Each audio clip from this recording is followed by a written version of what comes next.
I pulled into my parents' driveway on March 15th, my 28th birthday, with a small scratch-off lottery ticket tucked in my coat pocket.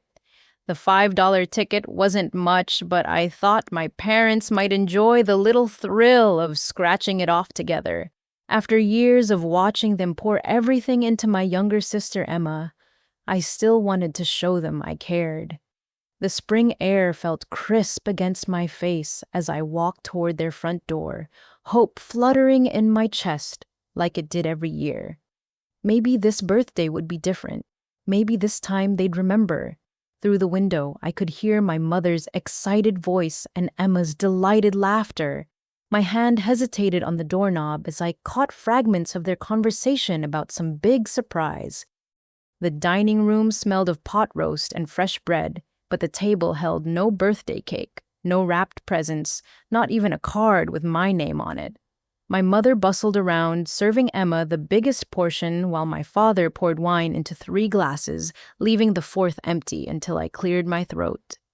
"Oh, Dana, you're here," my mother said as if my arrival was unexpected. "Sit down, we have wonderful news to share." Emma bounced in her seat, her blonde hair catching the light from the chandelier our parents installed last year when she complained about the old fixture. At 25, she still carried herself like a teenager, all energy and expectation. "We've been planning this for months," my father began, his chest puffed with pride. "Your mother and I believe in investing in our children's futures." My heart lifted slightly. Perhaps they'd remembered after all. Maybe they'd planned something special for both of us. "We bought Emma a house," my mother announced, clasping her hands together. The words hit me like ice water. I sat frozen while Emma squealed and jumped up to hug them both. My father pulled out his phone showing photos of a beautiful 3-bedroom colonial in Westbrook, the neighborhood where young professionals built their lives. 3 bedrooms, 2.5 baths, completely updated kitchen. He listed off the features while Emma gasped at each image. The previous owners put in hardwood floors throughout, and there's even a mother-in-law suite above the garage, which I'm converting into a boutique. Emma added, her eyes sparkling. "Mom and Dad are so supportive of my business dreams." My throat constricted as I watched them celebrate. The lottery ticket in my pocket felt suddenly foolish, a child's offering at an adult table. That must have cost... I started doing mental math. $350,000, my mother said proudly. "We used our entire retirement savings plus that education fund we'd set aside years ago." The education fund, the one they'd promised would help both daughters with major life purchases, the one I'd never touched saving it for when I truly needed it. "But that fund was for both of us," I managed to say. My father waved dismissively. "You're doing fine on your own, Dana. You have your nursing job.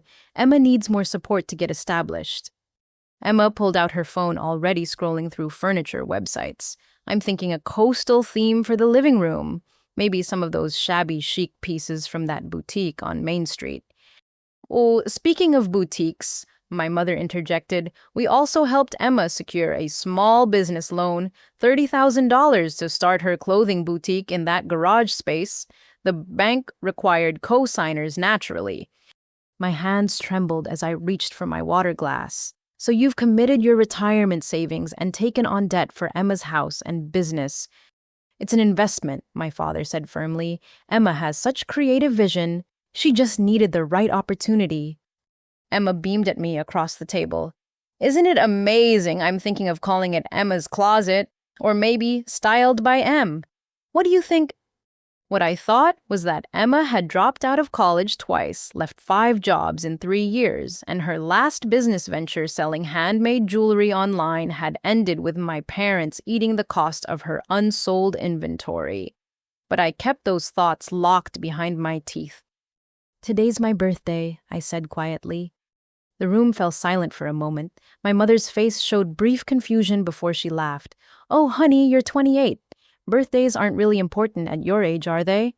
Besides, we're celebrating Emma's new beginning, us." My father didn't even acknowledge my statement, turning back to Emma to discuss property taxes and homeowners insurance. Neither of them noticed when I stopped eating, pushing the pot roast around my plate while they planned Emma's future. "Oh, Dana," my mother said suddenly, as if just remembering I existed. "You'll help Emma move next weekend, won't you? We'll need your car for the smaller boxes." I stared at the condensation forming on my water glass, each droplet reminding me of tears I'd learned not to shed. 28 years of memories flooded through my mind like a slideshow I couldn't pause. "Of course, Emma needs help moving," I said, my voice steady despite the storm inside, just like she needed help with her apartment last year and the year before that. "Don't be bitter," my mother chided, refilling Emma's wineglass while mine remained empty. "Family helps family." Family helps family. The phrase echoed through my skull as I remembered my nursing school graduation. 2 empty seats in the auditorium where my parents should have been. They'd missed it for Emma's dance recital, a hobby she'd abandoned 2 weeks later.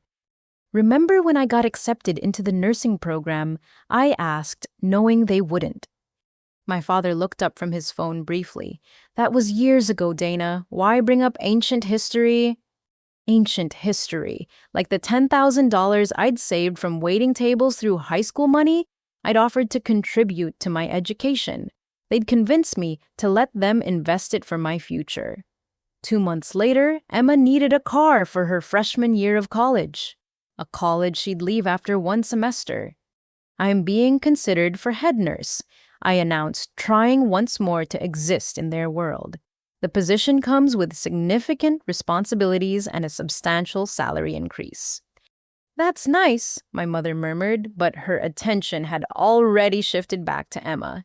"Now about your housewarming party, I'm thinking next Saturday afternoon. We'll need catering, of course." Emma clapped her hands. "Can we do a theme, maybe garden party chic?" They launched into party planning while I sat invisible at my own birthday dinner. No one asked about the head nurse position. No one wondered what significant responsibilities meant or how hard I'd worked for this opportunity. My achievements were background noise to Emma's symphony. "I'll need new inventory for the boutique opening," Emma mused. "I'm thinking of starting with a spring collection. Florals are so hot right now." "How much will that cost?" I found myself asking. Emma shrugged the gesture, careless and practiced. "Maybe 15,000 to start 20 if I want quality pieces." 20,000 for inventory, I repeated slowly, for a business with no business plan, no market research, no customer base. My father's face darkened. "What would you know about running a business? You punch a clock at the hospital." The dismissal stung more than a slap. My work-saving lives reduced to punching a clock, while Emma's fantasy received unlimited funding. "I know about budgets," I said carefully. "I know about planning and sustainability." "Which is why we think you should invest too," my mother announced, as if presenting a gift. 5,000 would really help Emma get started. You make good money at the hospital." The room tilted slightly. They were actually asking me to fund Emma's boutique after giving her everything else. "I make good money because I work 60 hours a week," I said. "I've been saving for my own house." Emma laughed, the sound like breaking glass. "Why do you need a house? You're single. My boutique is a family investment." "Your boutique is a fantasy." I wanted to scream. Instead, I straightened my spine. "I've been pre-approved for a mortgage. I've saved 20% for a down payment." "How responsible!" My mother said, her tone suggesting responsibility was boring. "But think how much more meaningful it would be to invest in your sister's dreams." My father leaned forward, his expression serious. "Family comes first, Dana. Emma's success is your success." But when had my success ever been Emma's? When I'd made Dean's List working full-time, Emma hadn't even known. When I'd received the Excellence in Patient Care Award, she'd been too busy to attend the ceremony. Family came first, but I'd never been first in this family. "I need to think about it," I lied, knowing I'd never give Emma a penny. "Don't think too long," Emma chirped. "I need to place orders soon for summer inventory." She pulled out a notebook covered in glitter and stickers, looking more like a middle schooler's diary than a business planning tool. My parents cooed over her sketches of store layouts while I wondered how I'd become a ghost at my own birthday dinner. "Excuse me," I said, standing abruptly. "I need to use the bathroom." No one acknowledged my departure. Emma's voice followed me down the hall, breathlessly describing mannequin placement and Instagram marketing strategies she'd learned from influencers. I locked the bathroom door and gripped the sink, staring at my reflection in the mirror my mother had picked out when Emma complained the old one made her look pale. Everything in this house bore Emma's influence, from the paint colors to the throw pillows she'd insisted matched her aesthetic. Through the thin walls, I heard Emma on her phone. Her voice carried differently when she thought no one was listening, dropping its sugary coating. "Baby, you won't believe what I pulled off," she giggled. "They bought me the whole house, just like I planned. I played up the struggling artist thing perfectly." My blood turned cold as I pressed closer to the wall. "Of course, I'm not actually opening a boutique," she continued, "but they don't need to know that yet. I figure I'll rent out 2 bedrooms for $1,500 each. That's $3,000 a month in passive income." I'll pause while someone responded. "My sister, please. Dana's too much of a pushover to say anything. She's been bankrolling this family emotionally for years. What's a little more?" I returned to the dining room with newfound clarity, watching Emma slip her phone away with practiced ease. She'd transformed back into the struggling young entrepreneur, all wide eyes and grateful smiles. "Dana, perfect timing," my mother said. "We were just discussing your contribution to Emma's boutique." "Actually," I said, sitting down slowly, "I wanted to talk about my promotion opportunity. The head nurse position requires additional training and certification, which I'll be funding myself." "How much does that cost?" my father asked the first time he'd shown interest in my career. "About $8,000, I replied, "but the salary increase will cover it within the first year." Emma scoffed. $8,000 for some classes? My boutique is a real investment." "Is it?" I asked, meeting her eyes. "Tell me about your business plan. What's your target demographic? What's your price point strategy? How did you calculate your overhead costs?" Emma's mouth opened and closed like a fish. "I don't need some corporate structure. Fashion is about feeling." "Bills aren't about feeling," I countered. "Loan payments aren't about feeling." "You're just jealous," Emma snapped, her mask slipping. "You've always been jealous that Mom and Dad love me more." The words hung in the air like smoke from a fire that had been smoldering for decades. My parents didn't deny it. They didn't rush to assure me of their equal love. They sat in silence, my mother fidgeting with her napkin while my father checked his watch. "You're right," I said finally. "They do love you more. They always have." "Taedena." My mother started weakly. "It's fine." I continued, surprised by my own calm. "I've known for years. What I didn't know was that you'd take everything meant for both of us and give it to Emma without even telling me." "We did what we thought best," my father said stiffly. "Emma needs more support." "Because you've never required her to support herself," I shot back. "Every failure cushioned every whim indulged." Emma's face flushed red. "At least I take risks. You're so boring playing it safe with your stable job and your savings account." "My boring stability is what you're asking me to fund your boutique with," I reminded her. Girls, please," my mother interjected. "Let's not fight. It's such a happy occasion." "What occasion?" I asked. "Emma's house, her boutique. It's certainly not my birthday, since you've forgotten that completely." The word birthday seemed to surprise them, as if I'd spoken in a foreign language. My father actually looked at his phone calendar, frowning at the confirmation. "We can celebrate next week," my mother offered weakly, "after Emma's housewarming." "No need," I said, standing again. "I think I'll be busy next week, and the week after, probably indefinitely." "You're being dramatic," Emma accused. "God, you're almost 30. Grow up." The irony of Emma telling me to grow up while our parents handed her a house like a participation trophy nearly made me laugh. Instead, I gathered my purse, checking that the lottery ticket was still in my pocket. The small gift I'd brought for them felt like a weight I needed to shed. Where are you going? My mother asked, finally showing concern. Home, I said simply, to my rented apartment that I pay for with my boring job. But we haven't discussed your investment in the boutique, Emma protested. I paused at the dining room entrance, looking back at three faces that shared DNA with me, but felt like strangers. I'm not investing in your boutique, Emma. I'm investing in myself. Selfish, my father spat. After everything we've done for you. What exactly have you done for me? I asked, genuinely curious. Please, list it out. I'll wait. The silence stretched like taffy. They couldn't name anything because there wasn't anything to name. Every sacrifice, every celebration, every moment of pride had been reserved for Emma. That's what I thought, I said quietly. Emma stood abruptly, her chair scraping against the floor. You want to know the truth? Fine. Marcus and I got married 6 months ago. He's loaded. Tech money. I don't even need your stupid $5,000. I just wanted to see if you'd finally step up for family. The revelation should have shocked me, but it simply confirmed what I'd always known. Everything with Emma was a test, a game, a manipulation. Congratulations on your marriage, I said evenly. I hope Marcus knows what he's signed up for. He adores me, Emma preened. Unlike you, he recognizes my value. Then let him fund your boutique, I suggested, heading for the door. You'll regret this, my father called after me. Family is everything. I turned one last time, memorizing their faces. You're right. Family is everything, which is why I need to go find mine.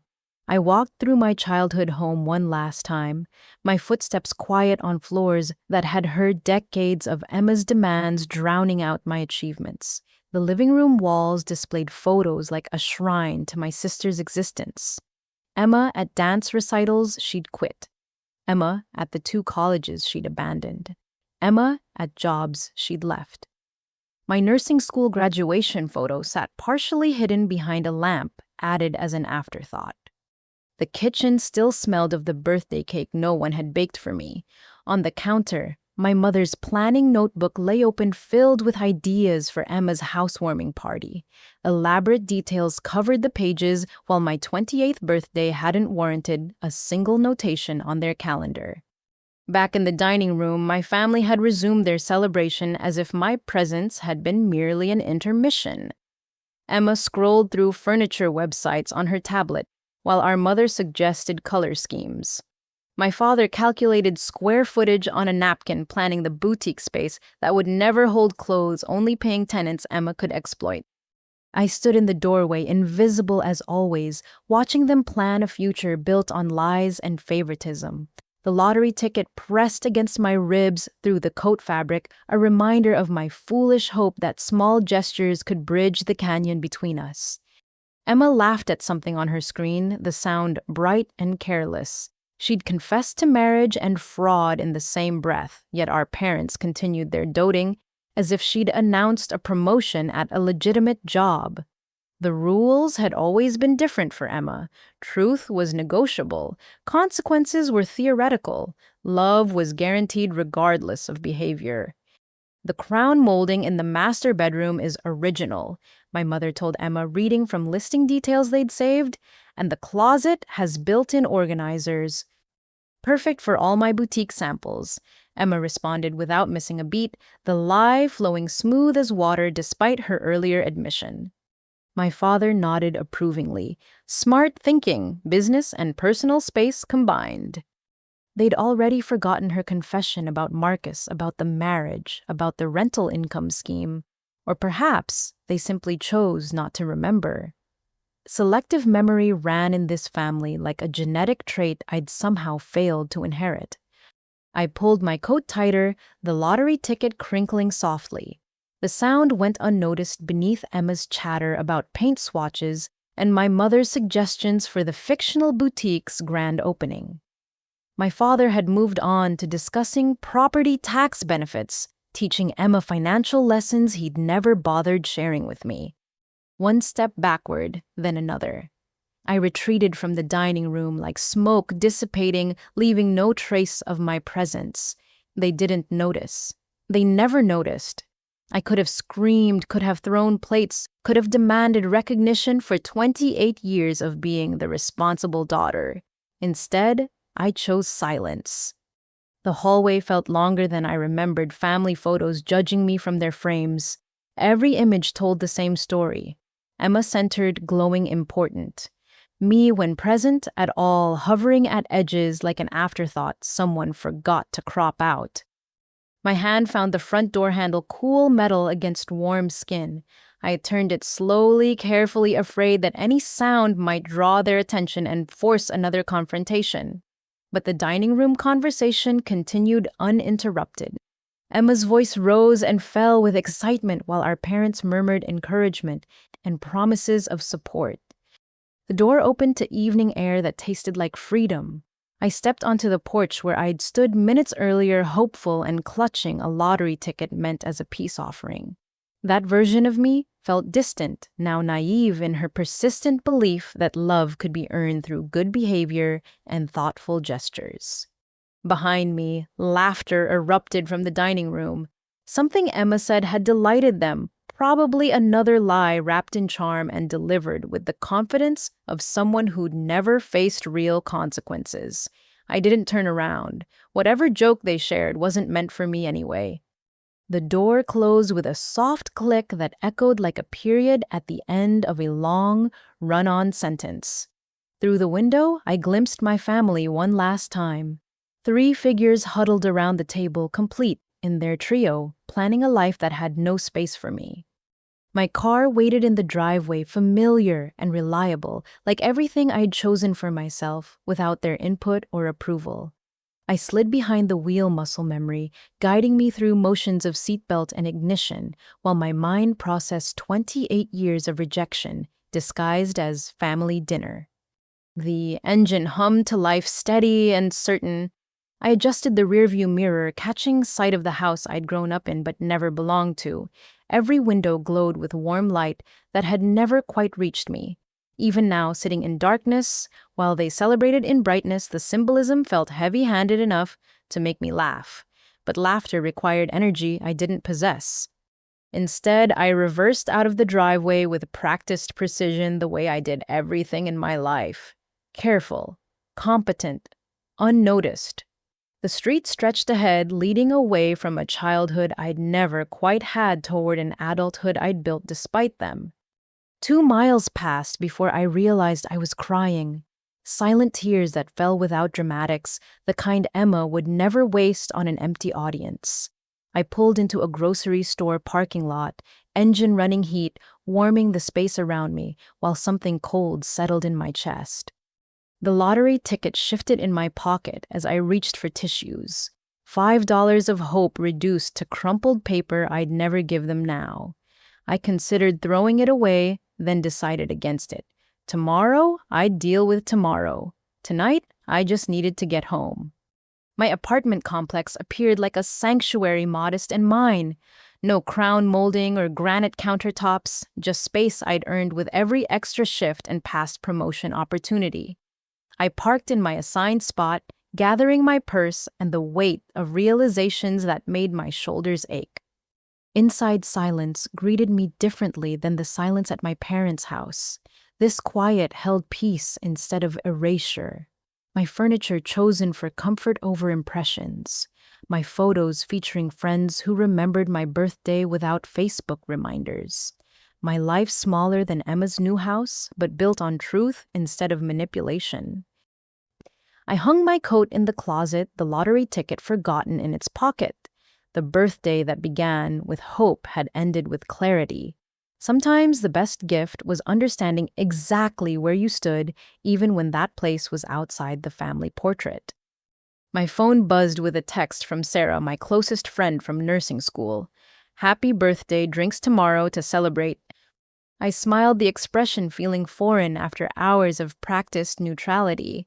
"Absolutely," I typed back. "I have a lot to tell you." The apartment settled around me, walls that knew my worth even when blood relatives couldn't see it. Tomorrow, I'd return to work where my contributions mattered. Tomorrow, I'd celebrate with people who chose to include me. Tomorrow, I'd build the life I deserved. But tonight, I sat in earned solitude, no longer waiting for invitations to my own life. The family I'd left at that dinner table would continue their dance of enabling and delusion, and I would continue becoming the person they'd never bothered to know. The lottery ticket waited in my coat pocket, forgotten among the fabric and loose change. $5 of intended kindness that would soon transform everything, though I didn't know it yet. For now, I knew only that walking away had been the first step toward walking forward. And that was enough for a 28th birthday gift to myself. 3 days after my birthday, I dragged my laundry basket to the washer, going through the motions of normal life, while my mind still processed the dinner that had changed everything. My work scrubs went in first, followed by towels and the jeans I'd worn to failed family dinners throughout the years. I reached for my coat, checking pockets out of habit, chapstick a receipt from the coffee I'd bought to steel myself, before seeing my parents and something crisp that crinkled under my fingers. The lottery ticket emerged wrinkled but intact, its silver coating still unscratched. I stood in my small laundry room, fluorescent light humming overhead, holding $5 of foolish hope I'd meant to gift people who saw me as an ATM with a pulse. The irony almost made me toss it in the trash with the lint and dryer sheets. Instead, I carried it to my kitchen table, setting it down next to my morning coffee and the stack of bills I religiously paid on time. Outside my window, neighbors went about their Saturday routines. Normal people living normal lives without the weight of family dysfunction pressing on their shoulders. I found a penny in my junk drawer and sat down expecting nothing. The first silver circle revealed itself slowly, a 7. The winning numbers lined the top of the ticket, and one of them was 7. Coincidence? Nothing more. The second circle took more effort, the coating stubborn under my penny's edge. Another 7 appeared, my hand paused.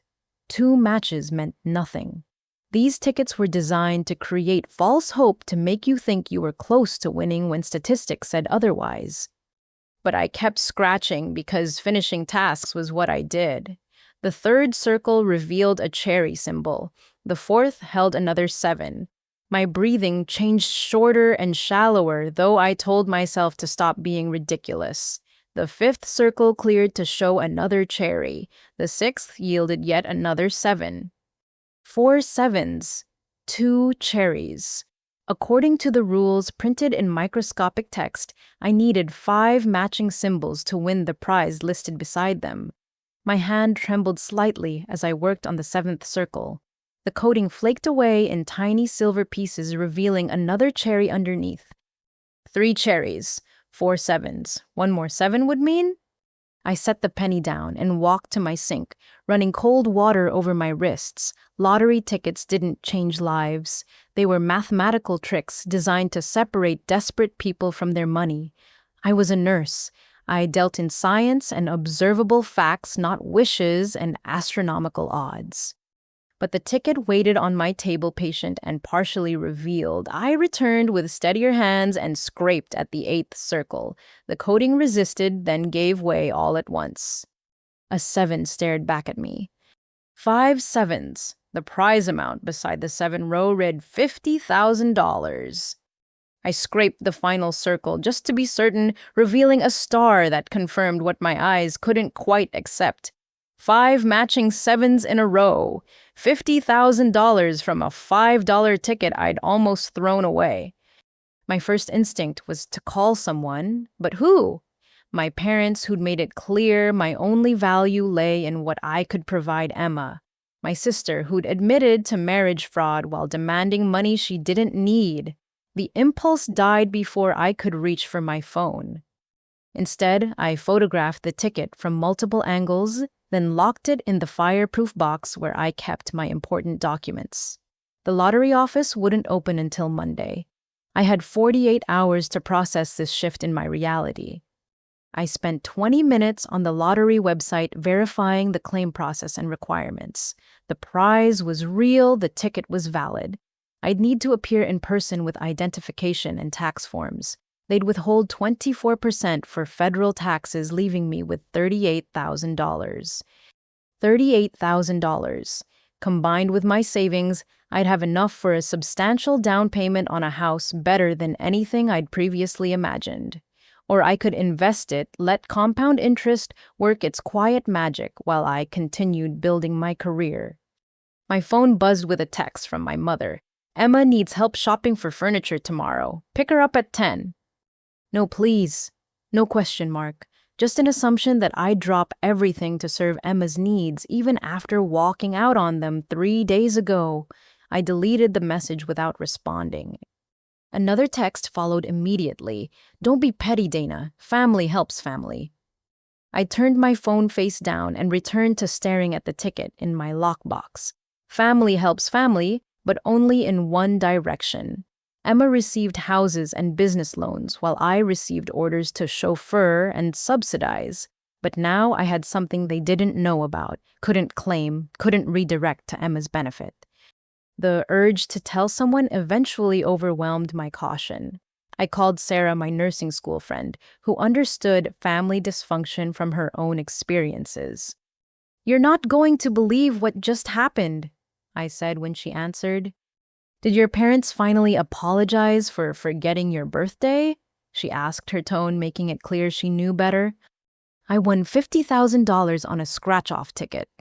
Silence stretched between us before Sarah burst out laughing. "Shut up! You did not!" I triple-checked. It's real. $50,000 from a $5 ticket I bought to give my parents. The same parents who bought Emma a house with your education fund. The very same. Sarah whistled low and long. "Please tell me you're not going to tell them." "Are you kidding?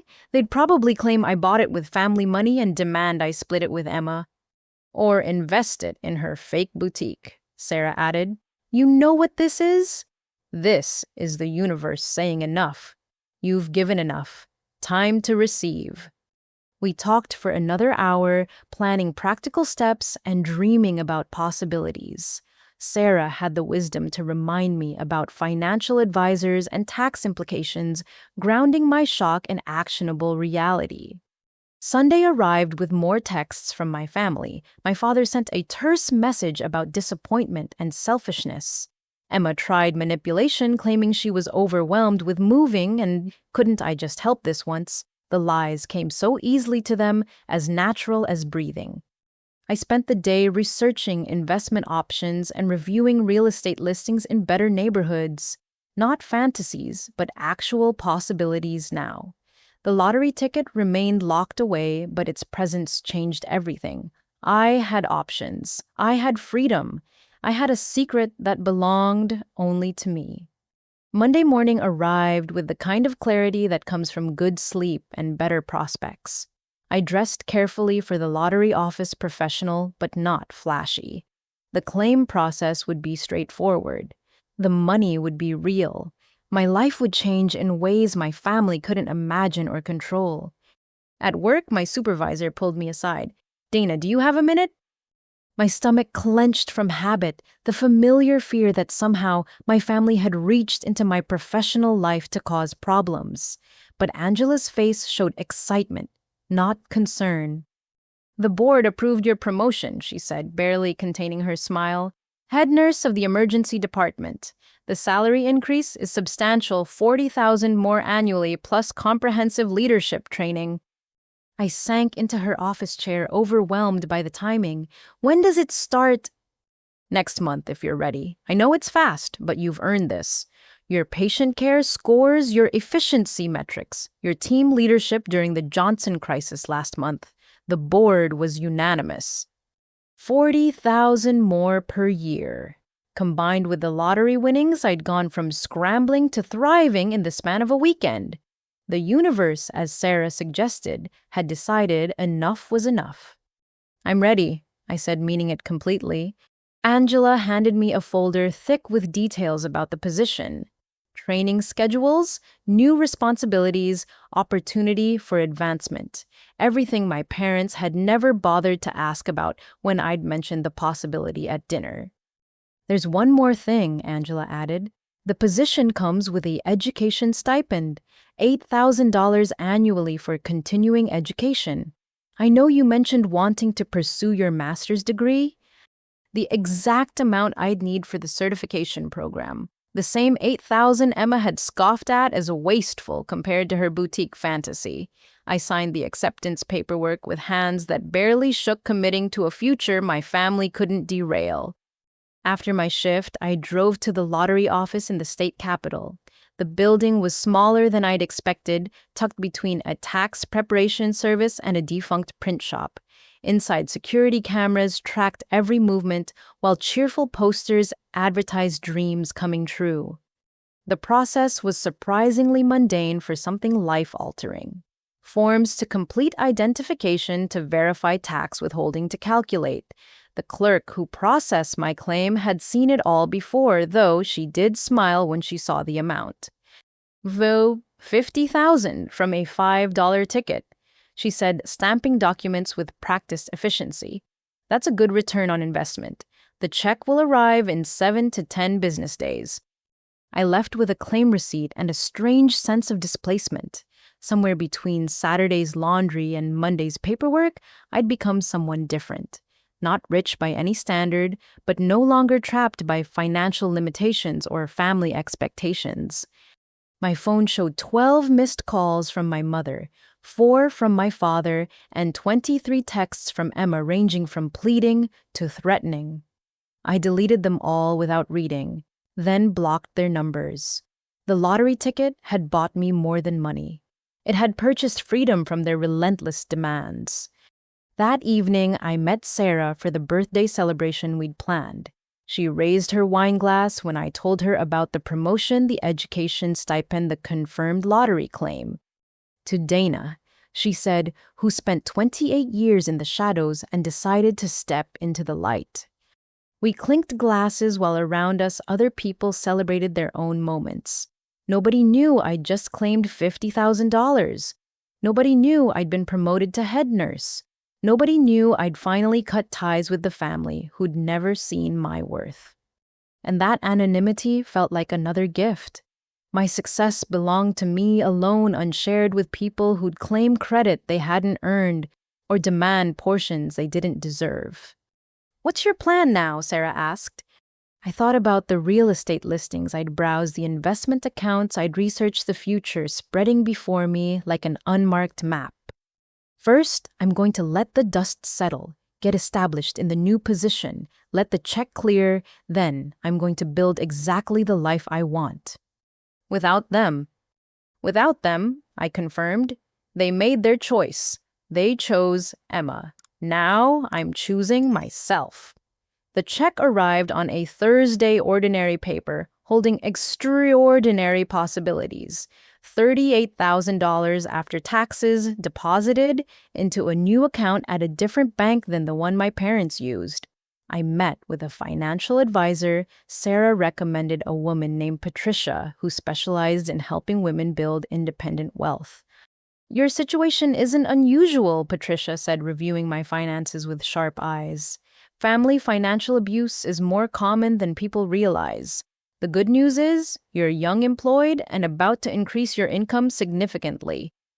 We structured a plan that felt like architecture for a new life. Emergency fund in a high-yield savings account. Investment portfolio balanced between growth and security. The remainder earmarked for a house down payment, but only after I'd established myself in the new position. At work, I threw myself into head nurse training with the focus of someone who'd found her calling. The responsibilities I'd craved materialized into 12-hour shifts of coordinated chaos. I navigated with increasing confidence. My team responded to leadership I'd been providing informally for years, now backed by official authority. Angela observed my progress with satisfaction. "You're a natural," she said after I'd successfully managed a multi-trauma situation that would have overwhelmed many experienced nurses. "Have you thought about hospital administration eventually?" I had, actually.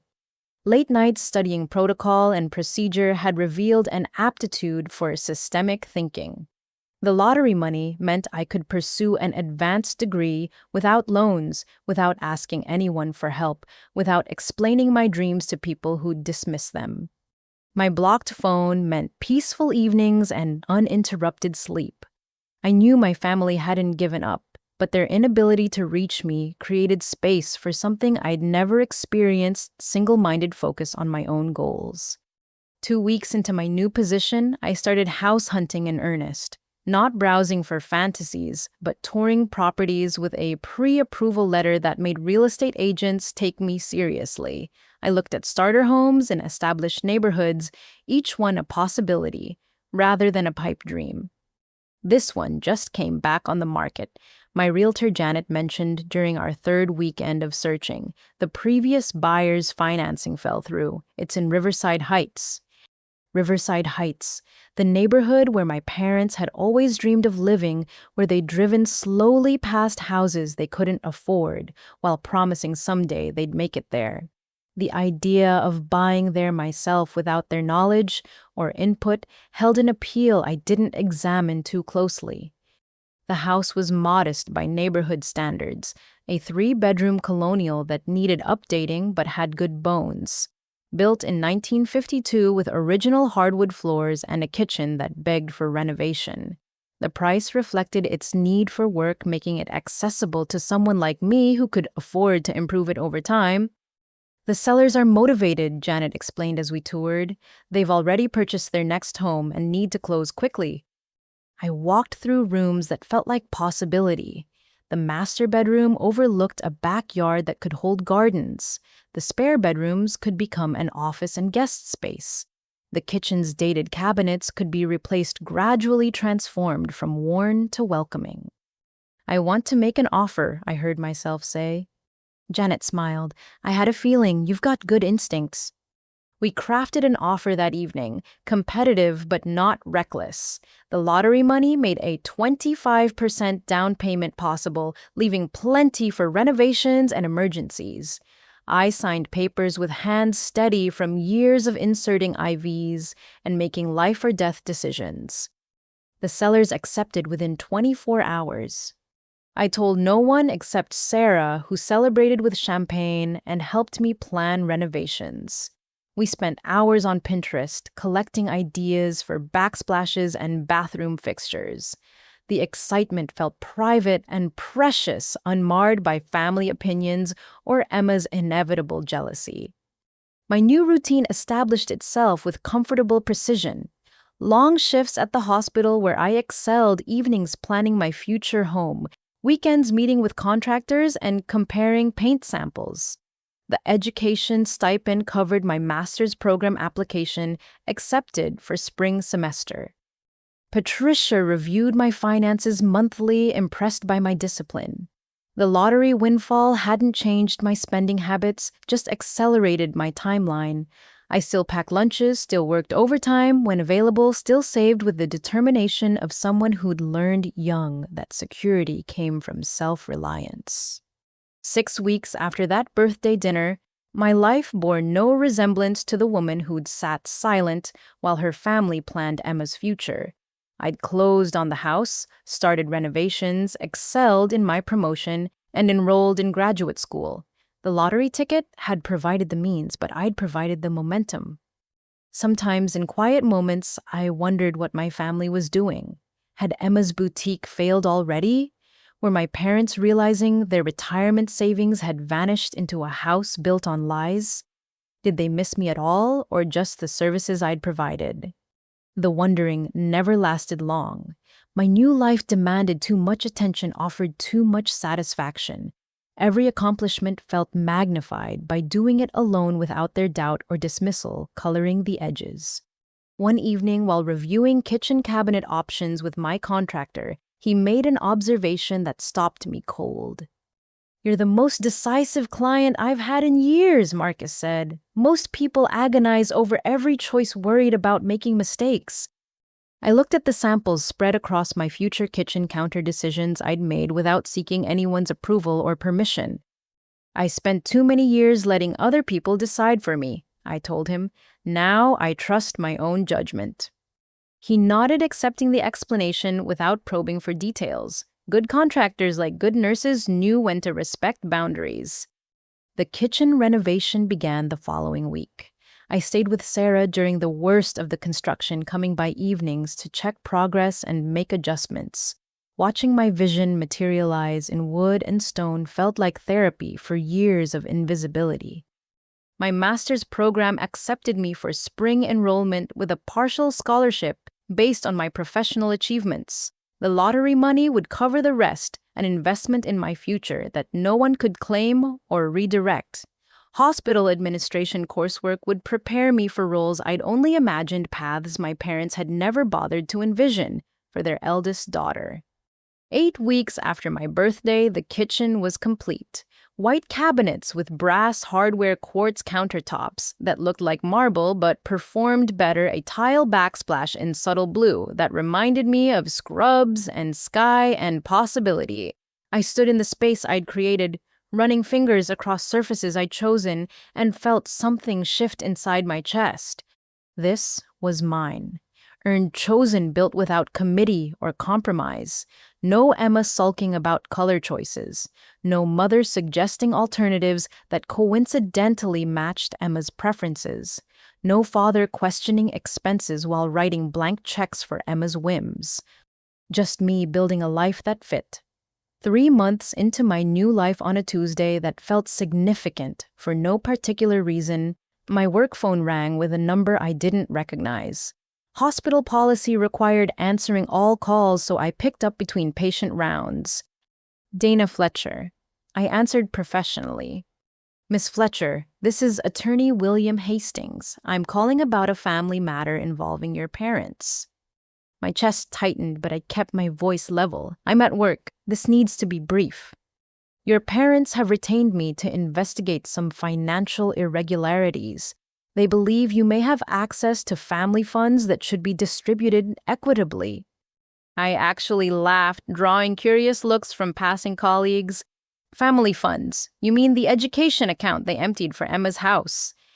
I'm not at liberty to discuss specifics. However, your parents indicated you recently came into money and they're concerned about the source. The lottery ticket. Somehow they'd found out about the lottery ticket. Any money I have is mine alone, I stated clearly, earned through my work as a nurse and managed through legal channels. If my parents have concerns, they're welcome to examine their own financial decisions. They've suggested you may have accessed accounts without authorization. That's slander, I said calmly, though anger burned beneath my professional facade. I have documentation for every penny I've earned and saved. If they pursue this, I'll countersue for defamation. The attorney paused.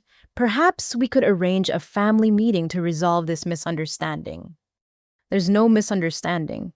My parents gave my sister everything and now want to claim my independent success. I'm not interested in meetings. If you contact me again, it'll be through my attorney. I hung up and immediately called Patricia, who recommended a lawyer specializing in family financial disputes. Within hours, I had representation and a plan to protect myself from whatever desperate scheme my parents had concocted. The calls started that evening. Unknown numbers.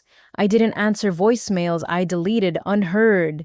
Then the texts began from numbers I hadn't blocked yet. Emma, you selfish witch. Mom and Dad are sick with worry. Unknown number. Probably my mother. We know about the money. Family shares blessings. Another unknown, my father's tone. Your greed will destroy this family. I documented everything, forwarding the messages to my lawyer. The harassment escalated as their desperation grew. They discovered I'd bought a house through property records, seen my promotion announcement in the hospital newsletter Sarah had proudly shared on social media. Their narrative was predictable. Dinah had hidden wealth while family suffered. The truth, that they'd given Emma everything while I built my own life, didn't fit their victim story. Then Emma appeared at the hospital. I was updating patient charts when security called. Ms. Fletcher, there's an Emma Morrison here claiming to be your sister. She's quite agitated. Morrison. She'd taken Marcus's last name despite claiming the marriage was just paper, another lie in her collection. "I'll come down," I said, knowing she'd make a scene if denied. I found Emma in the lobby designer clothes, wrinkled makeup, smeared from tears that looked more strategic than genuine. She rushed toward me, arms outstretched for an embrace I sidestepped. "Dana, thank God. I've been so worried." "This is my workplace," I said quietly. "Whatever you want, make it quick." Her expression shifted, the mask slipping. "The boutique is struggling. The house payments are killing me. Marcus is useless, drowning in debt from some crypto disaster. Mom and Dad can't help because they're tapped out. And this concerns me how you have money now, lots of it from what we hear." "What you hear from whom?" Emma fidgeted. "People talk. Someone saw you at the lottery office, then buying a house in Riverside Heights, the promotion, everything. You're loaded while your family struggles." "I work 60 hours a week," I reminded her. "I saved for years. I earned a promotion through merit. Any money I have comes from my own efforts." "But the lottery is none of your business." Emma's face crumpled into calculated tears. "I'm going to lose the house. The boutique never opened because I couldn't afford inventory. Marcus might leave me. Mom and Dad blame themselves for trusting me with their retirement." The manipulation was so transparent it almost impressed me. Every word chosen to trigger guilt, to activate the part of me trained from birth to fix Emma's problems. "You told them you were married to a wealthy man," I said. "You said you didn't need my money. You planned to rent out rooms instead of opening a business. Which lie should I believe today?" "I was scared," Emma whimpered. "I wanted to seem successful, but I need help, Dana. Real help. Even just 30,000 would save everything." 30,000. More than half my lottery winnings after taxes. She'd calculated what she thought I could spare while still leaving me something generous in her mind. "No," I said simply. "No." Emma's tears dried instantly. "Just no. I'm about to be homeless and you're saying no." "You have a house our parents bought you. If you can't afford it, sell it. Return their retirement funds. Get a job. Take responsibility for once in your life."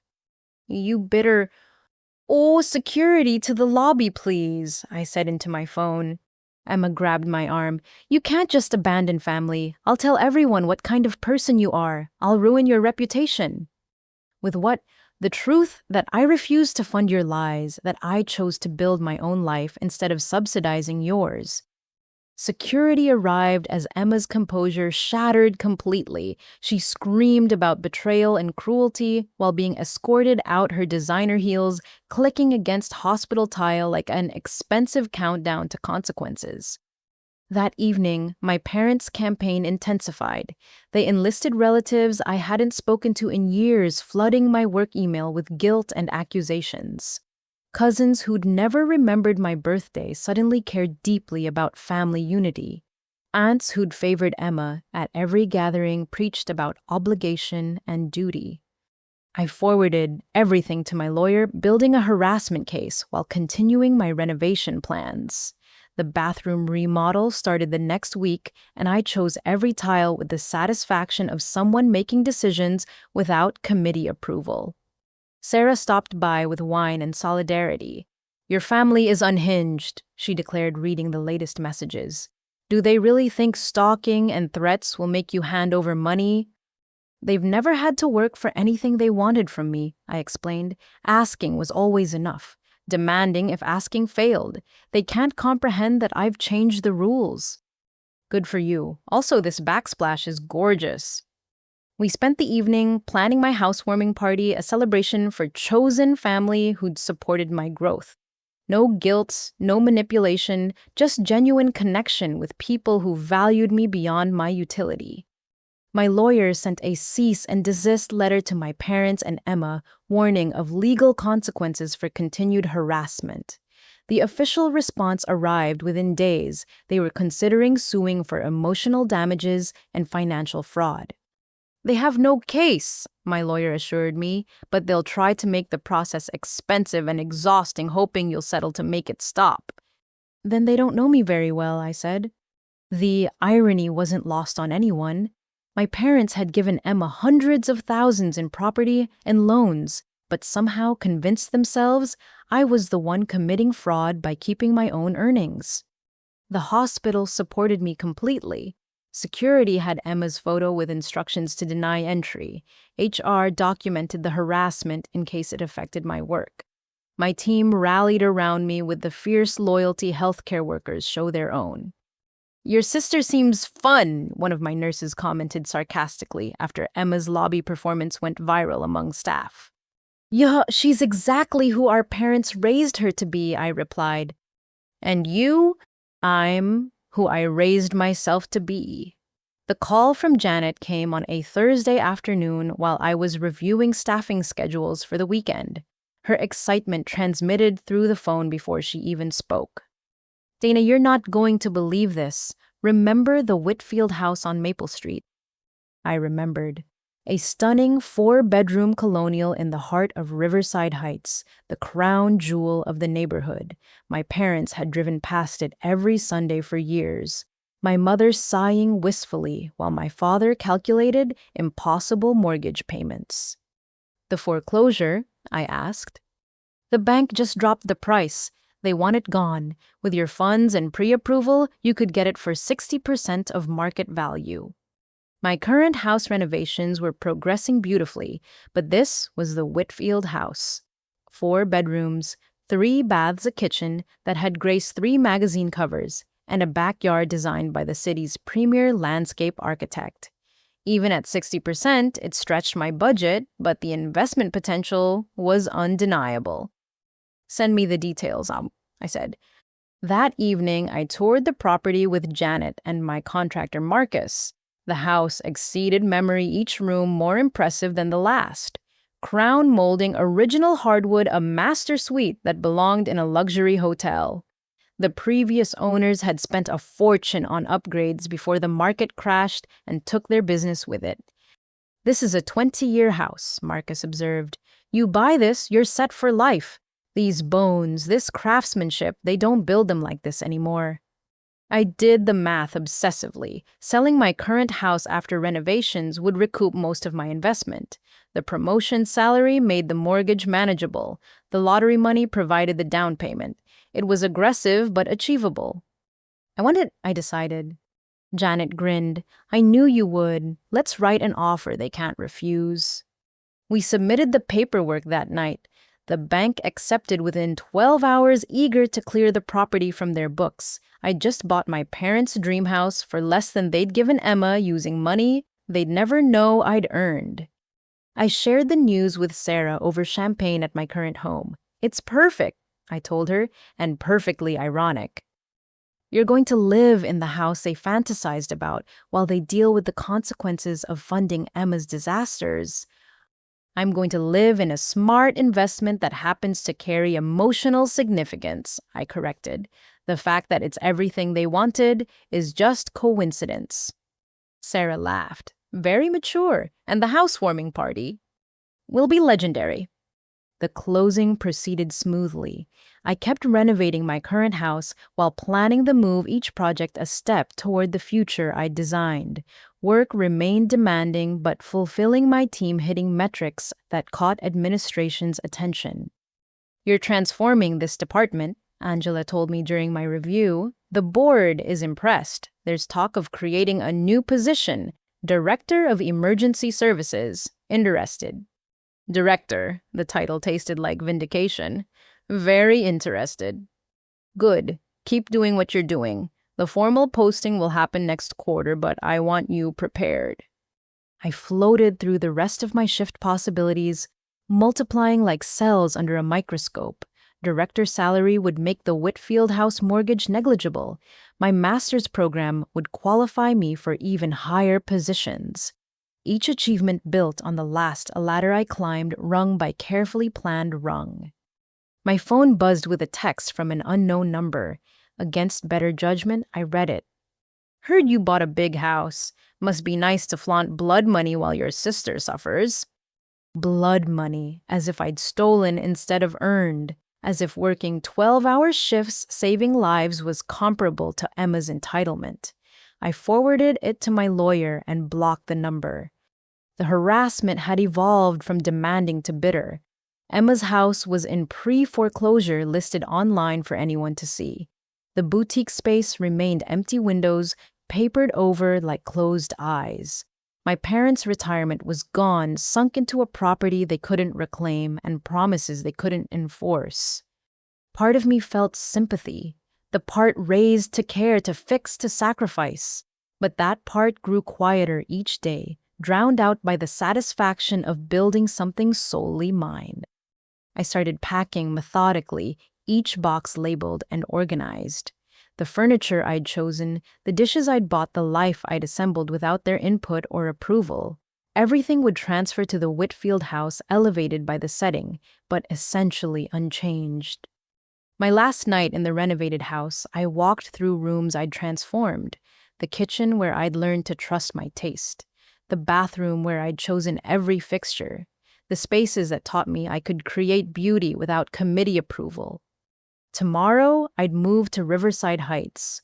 Tomorrow, I'd inhabit the dream my parents could never afford, because they'd invested everything in someone who gave nothing back. Tomorrow, I'd continue becoming the person they'd never bothered to know. But tonight, I sat in my empty living room, eating takeout from containers and planning my future. No guilt, no obligation, just the clean satisfaction of choices made and owned. My phone rang with Sarah's ringtone. "Ready for the big move?" "Ready," I confirmed. "The movers arrive at 7. I'll be there with coffee and moral support. This is huge, Dana." "I know," I said. "That's what makes it perfect." The doorbell rang at 2 in the afternoon, interrupting my unpacking in the Whitfield house. Through the peephole, Emma stood on my porch, mascara bleeding down her cheeks in black rivers. She looked smaller than I remembered, designer clothes replaced with wrinkled sweats that had seen better days. I debated not answering, then remembered I was done running from confrontations. The door opened to reveal my sister in full breakdown mode, though her tears didn't move me the way they once had. "How did you find my address, Michael?" I asked, blocking the doorway. Public records," she sniffled. "Same way you found mine when you were stalking my success." The delusion was breathtaking. I'd never searched for Emma's information, too busy building my own life to track her failures. "What do you want, Emma?" "Can I come in? Please, I'm desperate." Against every instinct, I stepped aside. She entered the foyer and froze, taking in the soaring ceilings and marble floors her feet had never imagined touching. "This is yours," she whispered. "Bought and paid for," I confirmed, leading her to the kitchen, where we could talk across the island I'd already grown to love. "You have 5 minutes." Emma collapsed onto a bar stool, her breakdown accelerating. Marcus left, took everything valuable and disappeared. The divorce papers say I concealed assets and lied about debt. He's claiming fraud. "Imagine that," I said dryly. "Someone accusing you of lying." "The house is gone, foreclosed. Mom and Dad had to move in with Aunt Linda because they can't afford rent. The boutique never existed, so I can't even file business bankruptcy. I'm living in my car." She painted a picture of complete collapse, each detail designed to trigger my caretaking instincts. But sitting in my dream kitchen, earned through my own efforts, I felt only mild curiosity about her next manipulation. "Why are you telling me this?" I asked. "Because you're my sister. Because family helps family. Because I know you won't let me sleep in my car when you have 4 bedrooms." The audacity was almost admirable. She'd taken everything schemed and lied, enlisted our parents in harassment, and now expected me to provide shelter. "You're right, I have 4 bedrooms," I agreed, "all of which I earned myself while you were scheming to take more." Emma's tears intensified. "I made mistakes, okay.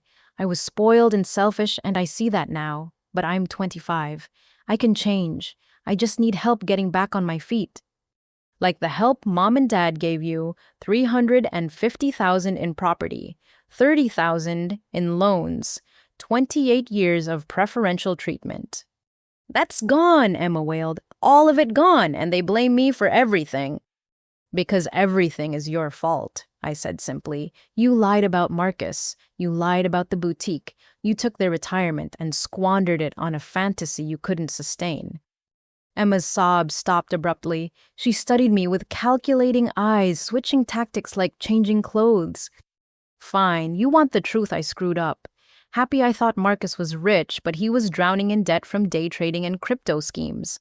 I thought I could flip the house, make enough to pay mom and dad back. Instead, the market tanked and I couldn't afford the mortgage. And the boutique was always a lie, she admitted. I figured I'd rent the space to someone else, pocket the money, but no one wanted to rent a residential garage for commercial use. Shocking, right? The sarcasm was new, a bitter edge that made her seem more human than her manipulations ever had. For the first time, I saw exhaustion beneath her schemes, the weight of maintaining lies finally crushing her. So what's your plan? I asked. I don't have one, Emma said quietly. That's the truth. I've applied for jobs but have no references, no degree, no skills beyond spending other people's money. Mom and Dad can barely look at me. Marcus is suing for damages I can't pay. I'm 25 and completely ruined. You're 25 and experiencing consequences, I corrected. There's a difference. Emma laughed bitterly. God, when did you become so cold? The night of my 28th birthday, when our parents gave you a house and forgot I existed, I answered. That's when I stopped being warm for people who only noticed my temperature when they needed heat. She studied my kitchen with envious eyes. You won the lottery, literally, while I lost everything. I won 5 scratch-off games, I said. I also worked 60-hour weeks, earned promotions through merit, saved religiously, invested wisely, and built credit through years of responsible choices. Which part was luck? The $50,000 that started it all. The $50,000 I was going to give Mom and Dad as a gift, I reminded her, before they showed me exactly where I ranked in their priorities. Emma's mouth opened, then closed. For once she had no manipulation ready, no deflection prepared. You were going to give them the ticket, she asked finally. I bought it as a birthday present to myself that I planned to share with them. Funny how life works out. She slumped forward, defeat replacing desperation. I ruined everything, didn't I? Not just the money, but the family. You'll never forgive any of us. Forgiveness and reconciliation are different things, I said carefully. I can forgive without inviting you back into my life. I can wish you well without funding your recovery. So that's it. You'll let me sleep in my car while you live in this palace. I walked to my office, returning with a business card. Riverside Shelter has a job training program. They provide temporary housing while you learn skills and search for employment. I donate to them monthly. Emma took the card with shaking hands. A homeless shelter? My sister is sending me to a homeless shelter. I'm giving you a resource, I said firmly. What you do with it is your choice, just like everything else has been your choice. She stood, slowly aging years in the process. What do I tell Mom and Dad? Whatever you want. I won't be speaking to them until they acknowledge their role in this situation. They'll never do that, Emma said. You know they won't. They'll blame me forever and pine for you while refusing to admit they drove you away. Then that's their choice too. I walked her to the door, each step feeling like closure. On the porch, Emma turned back one last time. The house is beautiful, she said. You did good, Dana, better than any of us. I did it without any of you, I replied. That's the only reason it worked. She nodded and walked to her car, a luxury model that would probably be repossessed within days. I watched her drive away, then returned to my unpacking. Box by box, I built my new life in the space my parents had coveted. The doorbell rang again an hour later. This time I found a delivery driver with a massive flower arrangement. The card read, "Congratulations on the new house, can't wait to see it. Your hospital family." Real family, the kind you choose and who choose you back. I placed the flowers on my dining room table, their bright colors warming the space like Emma's departure had cleared it. That evening, I called Sarah with updates. She listened to the whole encounter, whistling low when I finished. You gave her a shelter card. That's more than she deserved. She's still my sister, I said. I can't enable her, but I won't celebrate her destruction either. Sarah, and your parents will have to figure out their own path. I'm done being their emotional support while they give everything to Emma. Good boundaries. Sarah approved. Now, when's the housewarming? This place needs to be properly christened with wine and laughter. We planned the party for the following month after I'd fully settled in. My real family, colleagues, friends, chosen siblings of the heart, would fill these rooms with joy, untainted by manipulation or guilt. The cease and desist letter from my lawyer had bought me 3 weeks of peace before my parents escalated to actual legal action. I was reviewing patient charts in my office when Catherine, my attorney, called with an update that made me laugh out loud. They're claiming financial elder abuse. She said, her tone suggesting she found it equally absurd. Their argument is that you knowingly concealed assets that should have been shared with family, causing them emotional and financial distress. Elder abuse, I repeated. They're 55 and 57. And they emptied their retirement for Emma while you were working night shifts, Catherine added. No judge will take this seriously, but they've found an attorney willing to file the paperwork. I spun in my office chair, looking out at the hospital campus where I'd built my career. What do they actually want? Money, obviously. Their filing suggests you've hidden lottery winnings exceeding $200,000 and demands half as compensation for their suffering. $200,000. The inflation of the amount was typical Emma-style dramatics.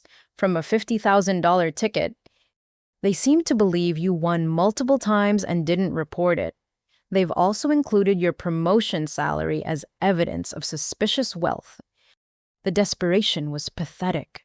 Unable to accept their own choices, they'd constructed a fantasy where I was the villain hoarding treasures while they suffered. The truth, that I'd simply worked while they'd enabled Emma, didn't fit their narrative. How do we respond? I asked. I recommend a video deposition. Let them see you're not backing down. Make them articulate their accusations on camera. Most frivolous suits crumble when people have to lie on record. We scheduled the deposition for the following Tuesday. I prepared by gathering every document that proved my financial independence, pay stubs going back 5 years, bank statements showing careful saving, the lottery claim form for exactly $50,000, tax returns demonstrating steady income growth through overtime and promotions. The morning of the deposition, I dressed carefully in my best professional attire. Navy suit, minimal jewelry, hair pulled back in the same style I wore for hospital board meetings. I looked like what I was, a successful healthcare professional who'd earned every penny through legitimate work. My parents arrived with their bargain attorney and Emma in tow. They'd aged visibly in the months since my birthday. My mother's hair showed gray roots she'd never have allowed before. My father's suit hung loose on his frame. The cost of their choices was written in every line and shadow. Emma looked worse.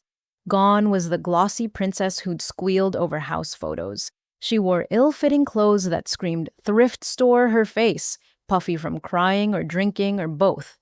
Living in her car had stripped away the polish that made her schemes seem charming. We sat across from each other in the law firm's conference room, the camera recording everything. Catherine started with basic questions establishing my identity and career history. Then she turned to my parents. Mr. Fletcher, can you explain why you believe your daughter has hidden assets? My father cleared his throat. Dana suddenly bought a house in Riverside Heights. That's a neighborhood for wealthy people. Nurses don't make that kind of money. Are you familiar with your daughter's current position at the hospital? Catherine asked. She's a nurse, he said dismissively. She's the head nurse of emergency services, Catherine corrected.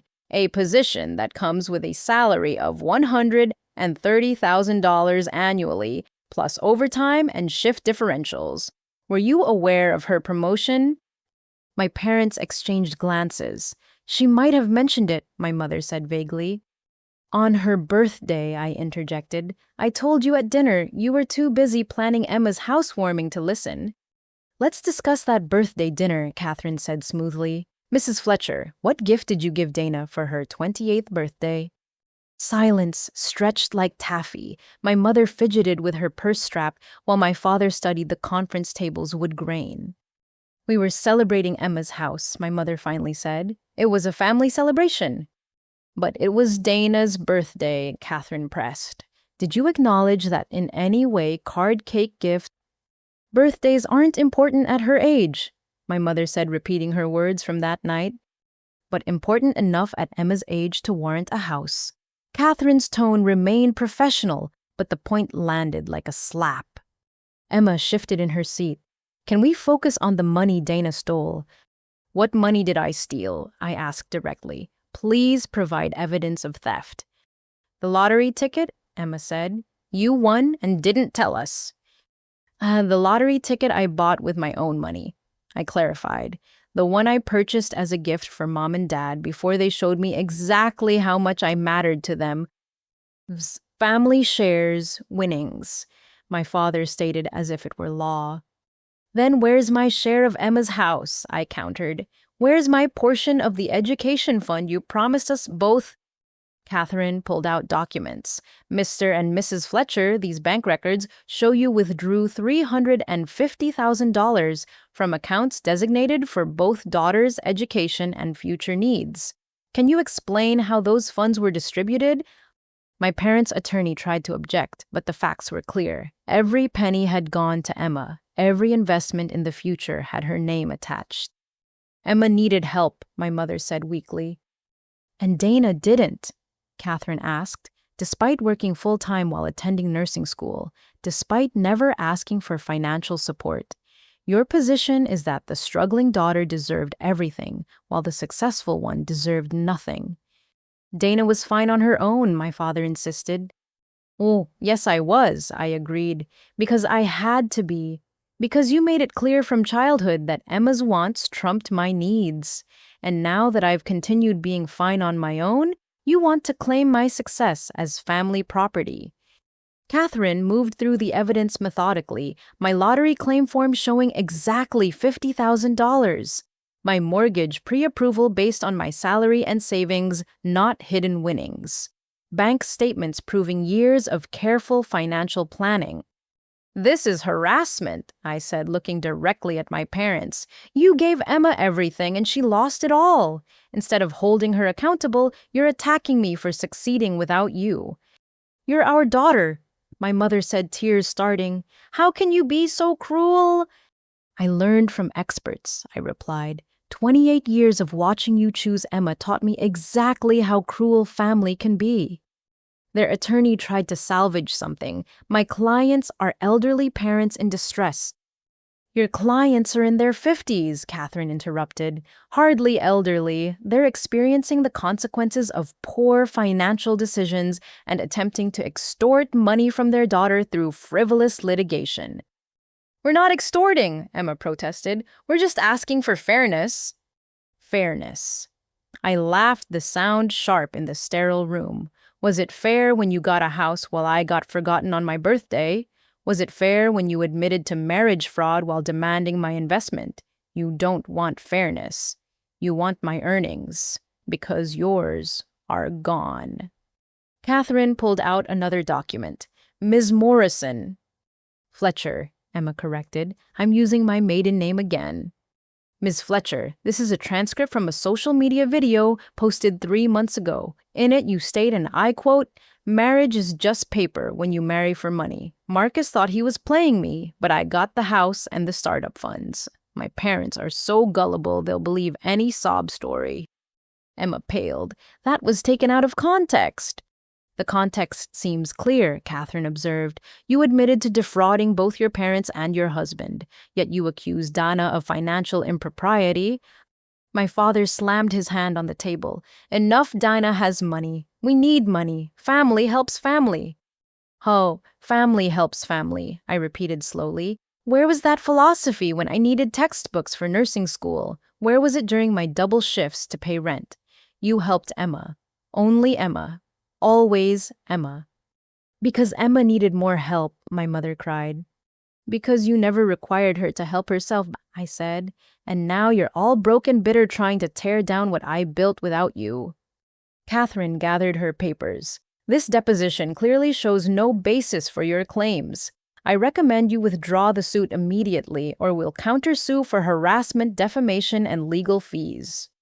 My parents' attorney whispered urgently to them, probably explaining how badly this was going.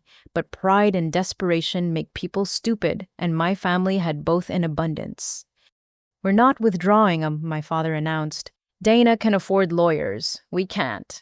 That proves she has money to spare. It proves I have a job, I said, standing to leave. Something none of you can claim. Emma jumped up. I have a job I'm working at. The shelter. I finished. I know, they called me for a reference. I told them the truth, that you're my sister who needs a second chance but has a history of lying. They hired you anyway for their kitchen staff. The humiliation on Emma's face was complete. She'd been reduced to cafeteria work at a homeless shelter I'd recommended serving meals to people she'd once looked down on. This isn't over, my father warned as we filed out. Yes, it is, I said. It ended the night you bought Emma a house on my birthday. Everything since has just been cleaning up the debris. In the parking lot, Catherine smiled grimly. They'll withdraw within a week. That deposition was a disaster for them. No attorney will continue after seeing how baseless their claims are. What if they don't withdraw? Then we countersue and win. They'll owe you legal fees on top of everything else they've lost. I drove back to work feeling lighter despite the confrontation, or perhaps because of it. They'd been forced to articulate their persecution complex on camera, revealing the ugly truth beneath their victim narrative. That evening, I hosted my first dinner party in the Whitfield house. 6 colleagues from different departments, all women who'd climbed their own ladders without family support. We toasted with good wine and better conversation, filling my dining room with the kind of warmth my birth family had never provided. To Dana, Sarah raised her glass, who proved that the best revenge is a life well lived. To all of us, I countered, who built our own tables when we weren't given seats at theirs. We clinked glasses while outside the neighborhood settled into evening quiet. Somewhere across town, my parents were probably strategizing their next attack. Emma was likely serving dinner to shelter residents, learning what actual need looked like. But in my earned home, surrounded by chosen family, I felt only peace. The lawsuit would collapse. The harassment would eventually stop, and I would continue building the life they'd never believed I deserved. The power had shifted, and no amount of legal manipulation could shift it back. 3 days after the deposition disaster, Catherine called with expected news. They've withdrawn the lawsuit, she said. Their attorney finally talked sense into them. He's also withdrawn from representation, citing irreconcilable differences. Meaning he realized they had no case and no money to pay him. I translated? Exactly, but here's the interesting part. We received a call from another attorney, a state lawyer named David Chen. Your grandmother apparently had a will your parents never disclosed. I set down my coffee cup carefully. Both my grandmothers had passed years ago. Maternal grandmother when I was 12, paternal when I was 22. Neither death had resulted in inheritance discussions. Which grandmother? I asked. Paternal, Dorothy Fletcher. Did she have money? She lived modestly, but my grandfather owned a small construction company. When he died, she sold it. We never knew for how much. Can you meet with Mr. Chen tomorrow? He says it's important. I agreed. Curiosity mixing with suspicion. My parents' desperation made more sense if they'd been hiding assets. But why would an estate lawyer contact me now, years after my grandmother's death? The next afternoon, I sat across from David Chen in his downtown office. He was younger than expected, with kind eyes and careful hands that arranged documents precisely. Thank you for coming, he began. I've been trying to locate you for months. Your parents weren't cooperative about providing current contact information. I'm sure they weren't. What's this about? He pulled out a will dated 3 years before my grandmother's death. Dorothy Fletcher left specific instructions regarding her estate. She established 2 educational trusts, one for each granddaughter to be distributed when you turn 25. 25. I was 28. Emma was 25. I received mine, I asked, though I knew the answer. You should have. The trust contained $50,000 specifically earmarked for education or first home purchase. Your parents were trustees responsible for distributing the funds. $50,000, the exact amount I'd won on the lottery ticket. They gave it to Emma, I said, not asking. David's expression confirmed it. Based on my investigation, both trusts were liquidated shortly after Emma turned 25.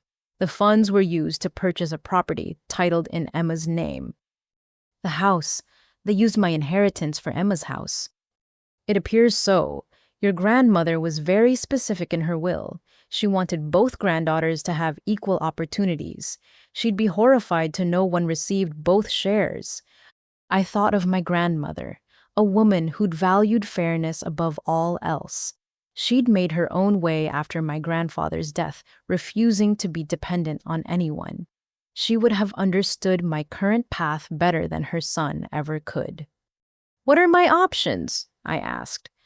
Your parents violated their fiduciary duty as trustees. You can sue for the misappropriated funds, plus interest and damages. Given their current financial state, recovery might be challenging, but the legal grounds are solid.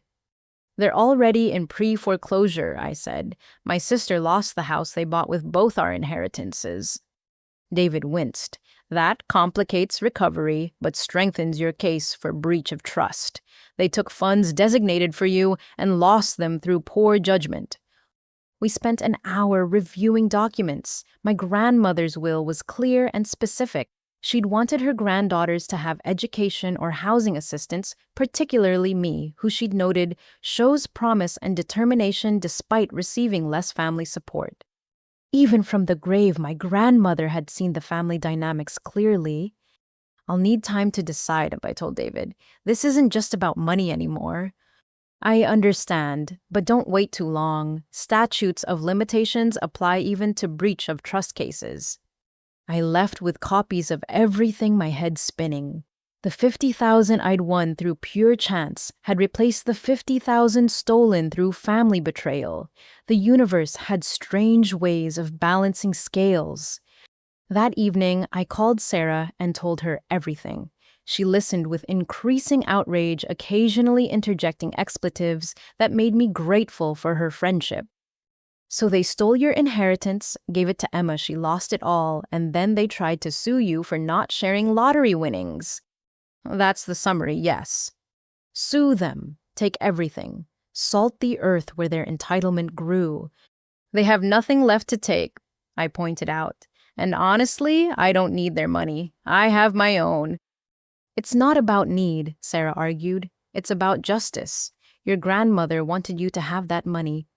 She was right. My grandmother, who'd worked in her husband's construction office for 40 years, who'd learned the business inside and out, who'd sold it for enough to live comfortably and leave something for her granddaughters. She'd specifically noted my promise and determination. I made my decision while preparing dinner in my dream kitchen. This wasn't about revenge or money. It was about honoring a woman who'd seen my worth when her own son couldn't. The next morning, I called David Chen. I want to pursue the breach of trust case, not for maximum damages, just for what I'm owed plus interest. Understood. I'll prepare the filing. Your parents will be served within the week. Word traveled fast in my family's diminished circle. By evening, my phone buzzed with unknown numbers I didn't answer. But one voicemail from my Aunt Linda made me listen. Dana, it's your aunt. I have your parents here, and they're hysterical about some inheritance nonsense. Call me back. This has gone too far. I called her back, surprising us both. Aunt Linda, I said when she answered. Dana, thank God. What's this about suing your parents? Haven't they suffered enough? Did you know about Grandma Dorothy's trust funds? I asked directly. Silence. Then, what trust funds? Grandma left 50,000 each for Emma and me, for education or housing, to be distributed when we turned 25. Dorothy left money, but your parents said she stopped. Oh no, they didn't. They did. Gave both shares to Emma for her house, the house she just lost. Aunt Linda sighed deeply. I wondered how they afforded such an expensive property. Your parents said it was from their retirement savings. That was also true. They gave Emma everything from everyone. And now they're living in my spare room because they're broke, Linda said bitterly. I've been supporting them for 2 months while they wait for Emma to get back on her feet. Emma's working at a homeless shelter, I informed her. She won't be getting back on her feet anytime soon. Donna, can you forgive them, for family's sake? I can forgive them from a distance, I said, but I won't enable them anymore, and I won't let them steal what my grandmother intended for me. Even if it destroys them. They destroyed themselves, I corrected. I'm just documenting the damage. We ended the call with strained politeness. Linda had her own children to worry about, her own retirement to protect. Taking in my parents had already cost her peace and probably money. The legal filing hit my parents like a thunderbolt. According to Catherine, who was coordinating with David Chen, they were served at Linda's house, and my father had to be physically restrained from tearing up the papers. But legal documents don't care about tantrums. The case was filed. The evidence was clear. My grandmother's wishes had been violated by the people she'd trusted most. My hospital work provided refuge from family drama. The emergency department ran on logic and competence, not emotion and manipulation. My team's performance continued improving, earning recognition from administration. The director position will be posted next month. Angela confirmed during our weekly meeting. You're the front runner, but you'll need to interview formally. I'll be ready, I assured her. I know you will. You've been ready since before the promotion. Some people are meant to lead Dana. You're one of them. Leadership. Something my family never recognized because it didn't benefit Emma. But here, where merit mattered and results spoke louder than tears, I could be exactly who I was meant to be. The Whitfield house settled around me like a custom-fitted glove. Each room reflected my choices, my taste, my vision for the future. No ghost of family disappointment haunted these halls. Just peace hard-won and deeply appreciated. A week after filing the lawsuit, Emma appeared at the hospital again. Security called me immediately, but I decided to meet her outside rather than risk another lobby scene. She waited by the employee entrance, wearing her shelter uniform and looking exhausted. The golden princess was gone, replaced by someone who finally understood that actions had consequences. I can't do this anymore, she said without preamble. The shelter work is killing me, standing all day serving food, cleaning up after people. How did you do it for years? I had goals, I said simply. Every double shift, every difficult patient, every exhausting day moved me closer to something better. What are your goals, Emma? She laughed bitterly. Survival, not being homeless. Pretty basic goals for someone who had everything 3 months ago. You had everything given to you, I corrected. There's a difference between earning and receiving. I know that now, Emma said quietly. I also know about the lawsuit, about Grandma Dorothy's money. I'm sorry, Dana. I didn't know they used your inheritance, too. Would it have mattered if you did? She considered the question. Honestly, probably not. I was so focused on what I wanted, I never thought about the cost to anyone else. It was the most honest thing she'd ever said to me. No manipulation, no tears, just truth worn raw by hardship. What do you want from me, Emma? Nothing, she said, surprising us both. I mean, I want lots of things. Your house, your job, your stability. But I know I can't have them. They're yours.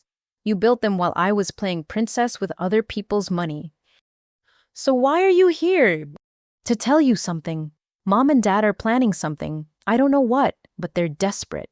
They spent hours on the phone with someone yesterday, whispering about making you pay. Be careful. A warning from Emma. The world had truly turned upside down. Thanks for telling me, I said.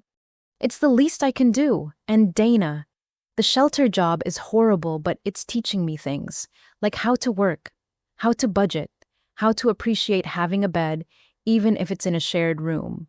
Maybe I needed to lose everything to learn anything. She walked away before I could respond, her shoulders straighter than I'd seen them despite the weight she carried. Maybe rock bottom would be Emma's foundation for something better.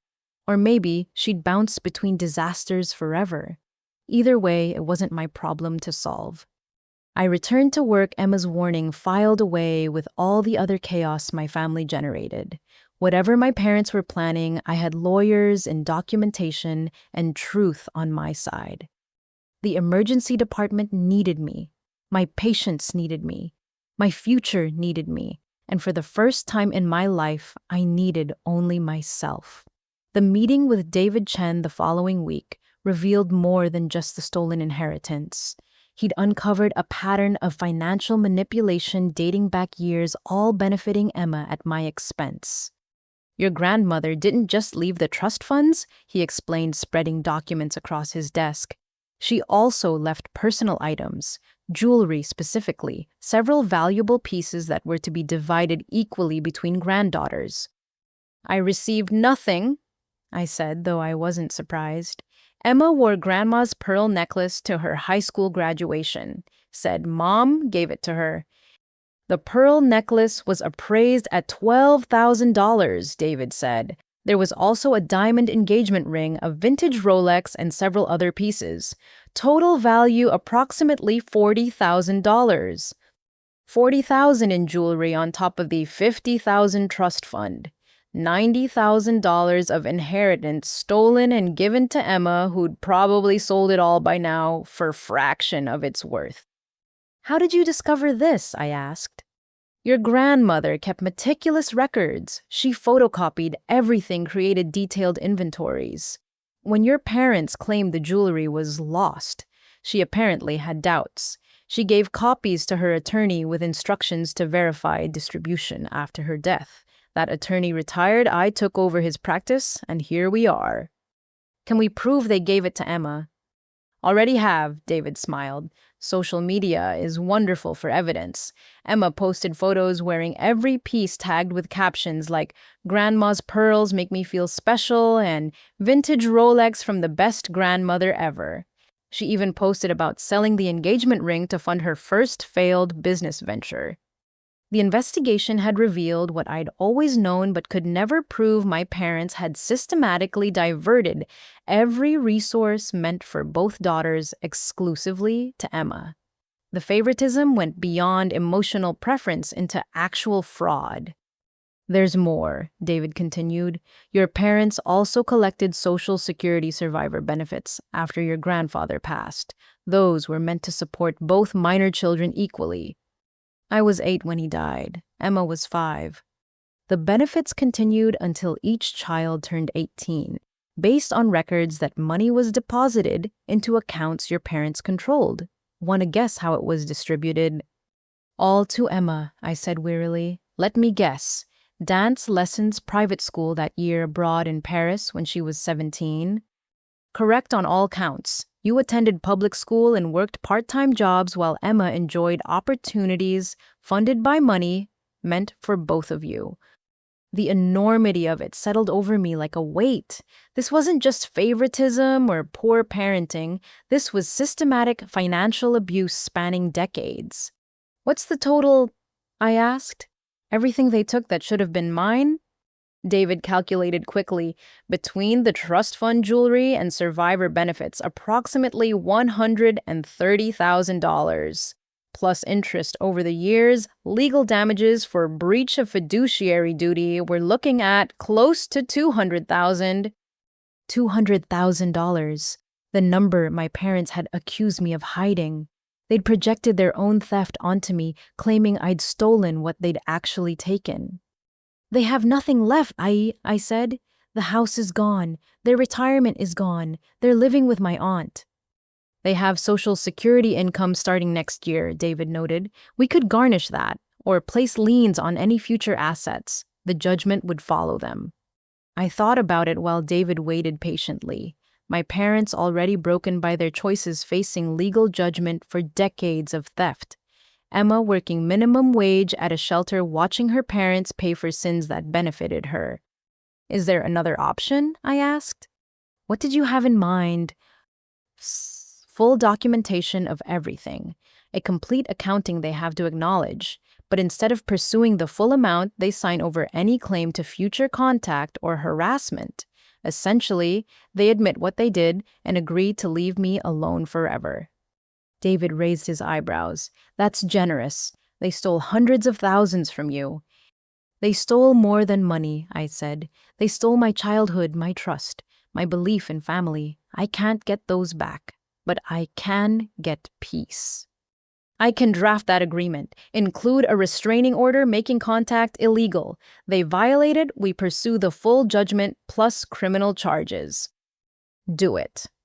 I left his office feeling lighter despite the revelations. Each document proved what I'd always known but been gaslit into doubting. I wasn't crazy or selfish or jealous.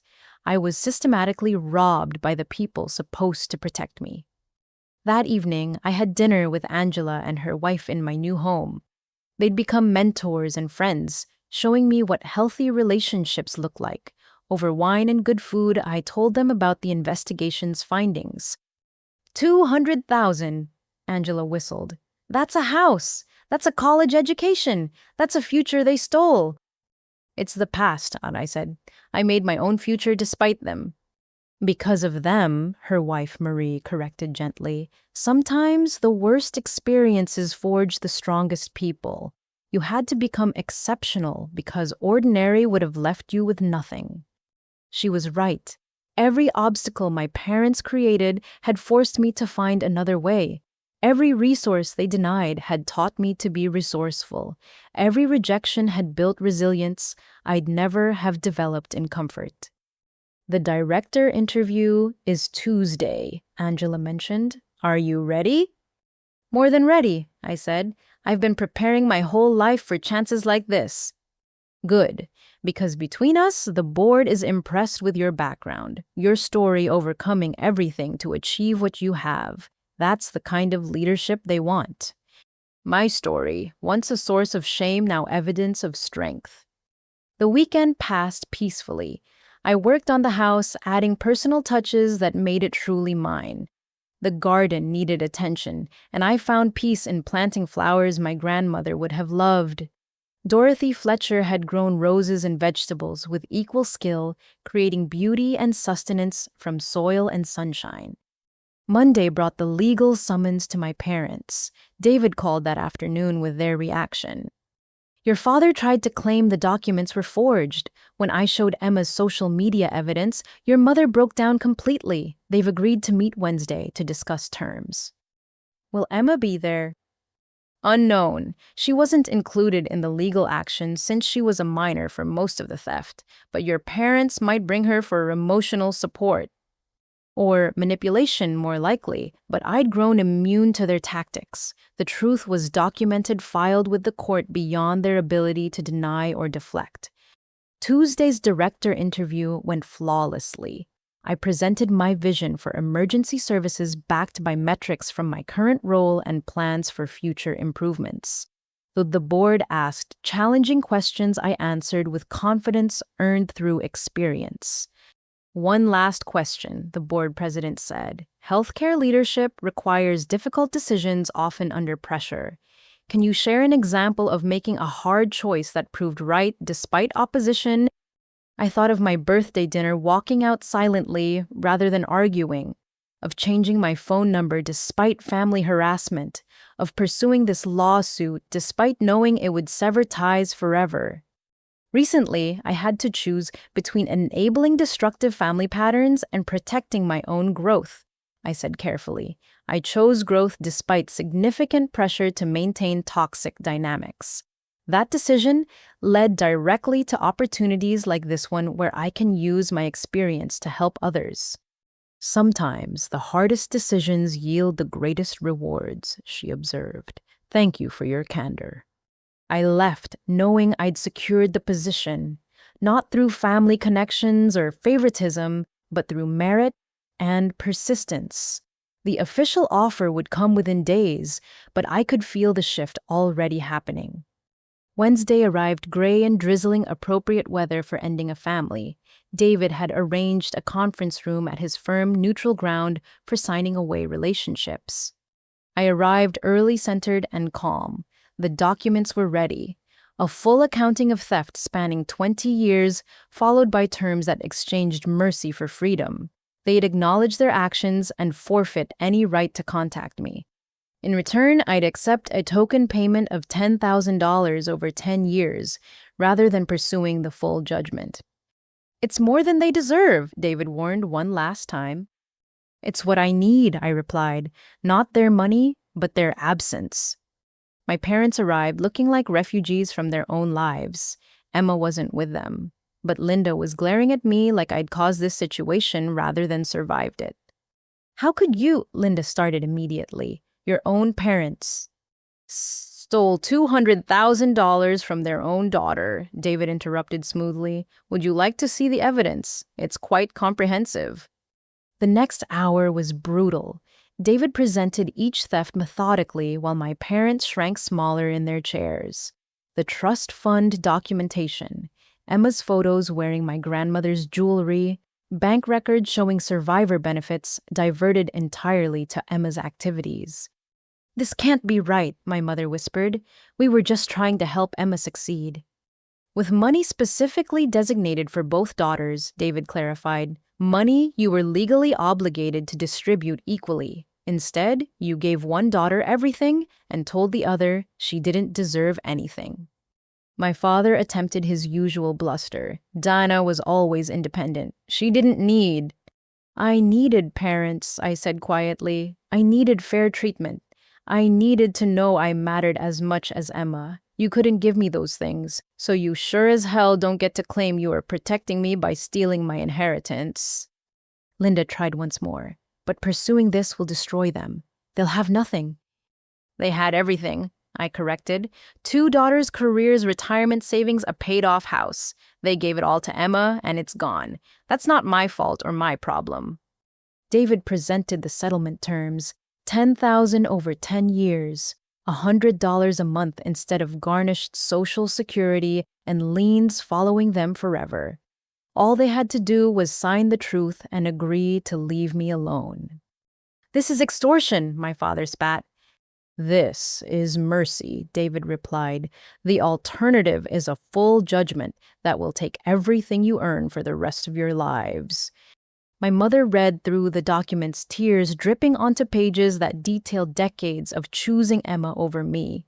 When she reached the restraining order terms, she broke completely. Never see you again. Never speak to our own daughter. You haven't seen me in 28 years, I said.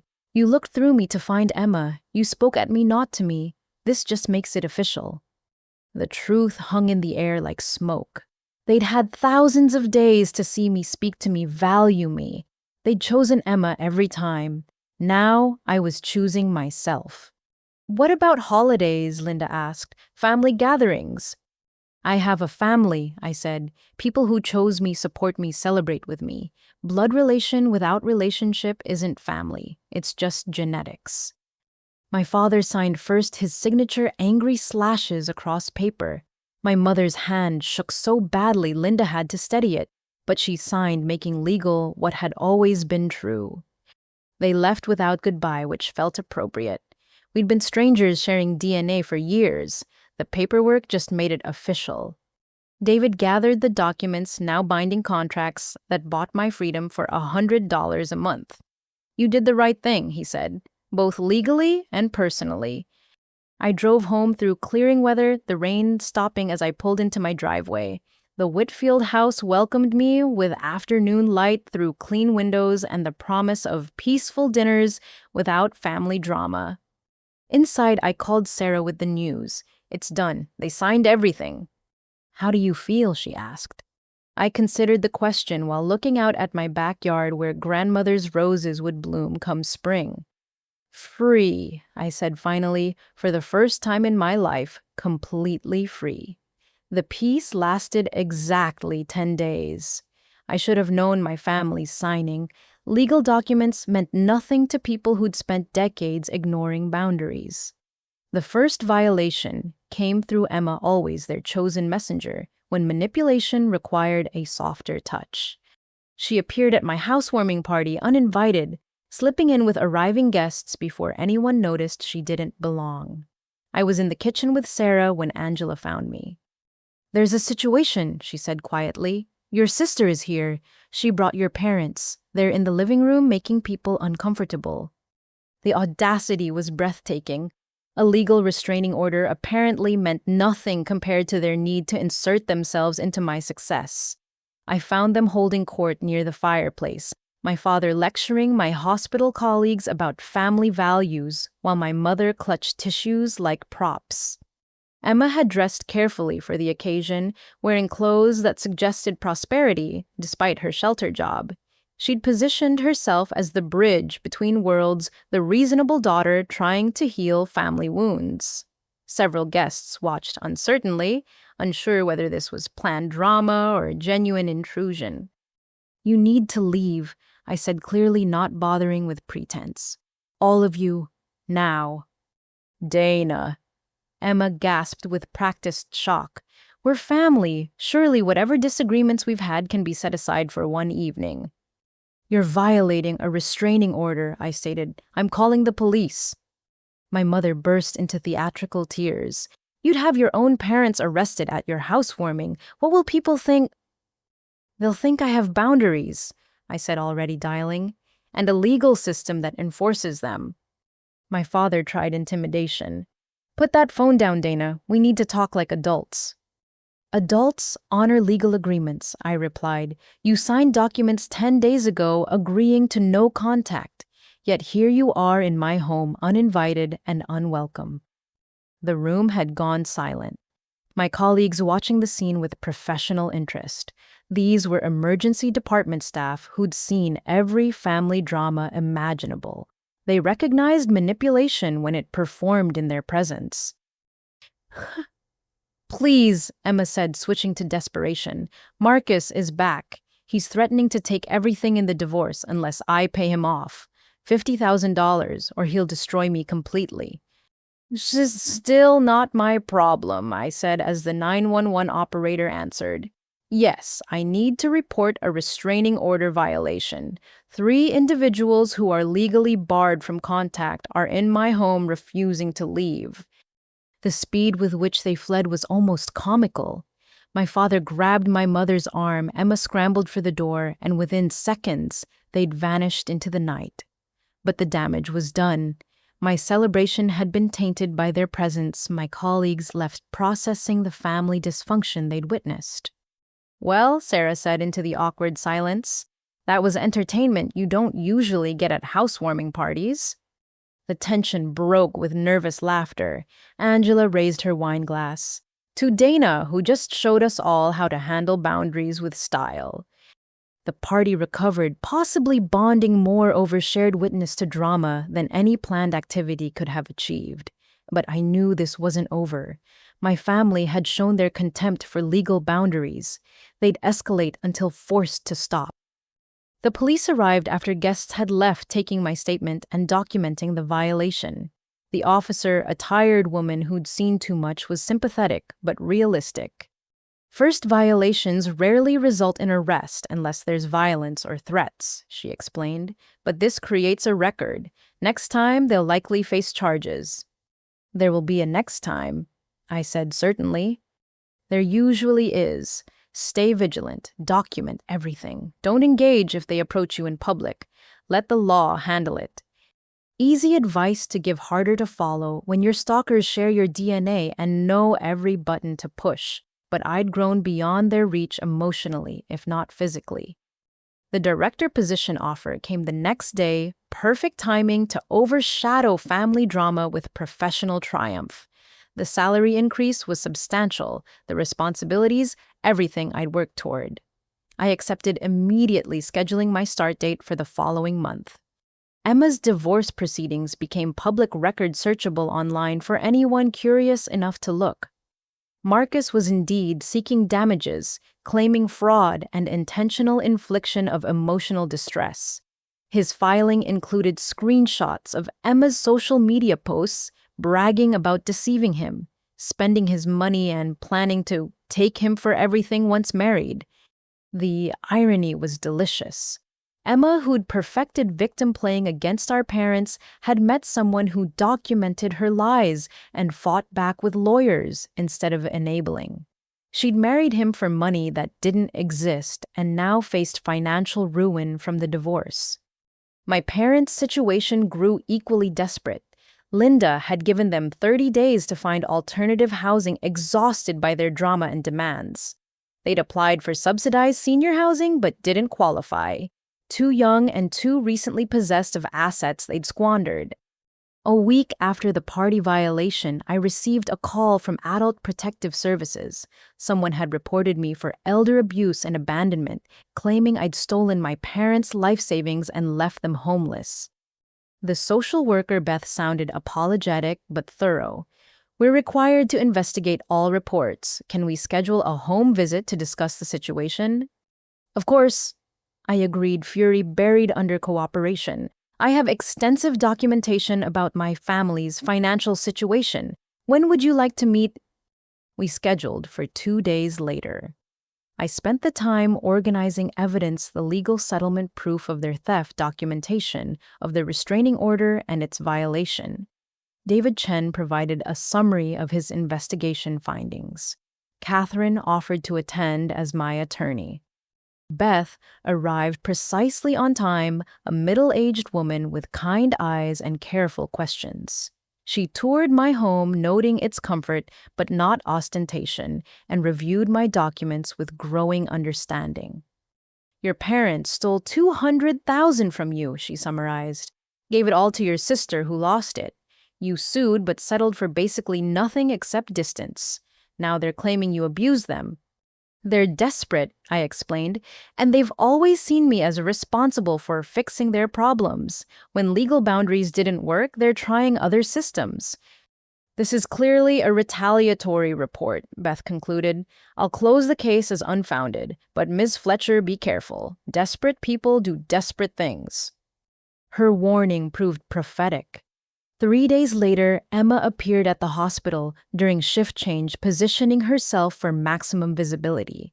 She'd lost weight, her clothes hanging loose, her face gaunt with stress or substances. "Please," she called out as I exited, "just 5 minutes, I'm begging you." Security moved to intervene, but I waved them off. Better to handle this publicly with witnesses than let her create scenes indefinitely. 2 minutes, I said. Clock starts now. Marcus found hidden assets, cryptocurrency accounts I didn't know about. He's claiming I stole millions I never saw. His lawyers are destroying me. I need help or I'll go to prison. "You committed fraud," I said simply. "You married for money, lied about assets, and got caught. How is this my problem?" "Because you have money," Emma exploded. "You won the lottery, got promoted, bought that palace. You have everything, while I have nothing." "I have what I earned," I corrected. "You had what you stole. See the difference?" "I'll kill myself," she threatened, loud enough for passing staff to hear. "If I go to prison, if I end up homeless, I'll kill myself, and it'll be your fault." The manipulation was so transparent, several nurses actually rolled their eyes. Threatening suicide for financial gain was Emma's bottom, the absolute depth of her desperation. "Then you need psychiatric help," I said calmly. "Would you like me to arrange an evaluation?" "I need money," she screamed. "Not therapy, money. Give me money or I swear—" "Security, please escort Ms. Fletcher off hospital property," I said into my phone. "If she returns, call police immediately." Emma fought security briefly, her designer shoes scraping concrete as they guided her away. She screamed threats and promises, alternating between suicide and revenge, while my colleagues watched with professional detachment.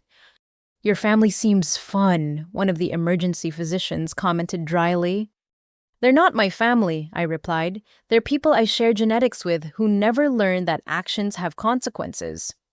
But Emma's public meltdown had achieved something. Within hours, the story spread through hospital networks. My history became gossip fodder. The lottery win the stolen inheritance, the family demanding money they'd already taken and lost. Angela found me in my office that evening. You okay? Today was intense. I'm fine, embarrassed that my drama became public, but fine. Don't be embarrassed. If anything, people respect you more. Everyone has toxic family. Not everyone handles it with your grace. Grace. An interesting word for simply refusing to enable destruction, but I'd take it. That night, I received one final message before blocking another unknown number.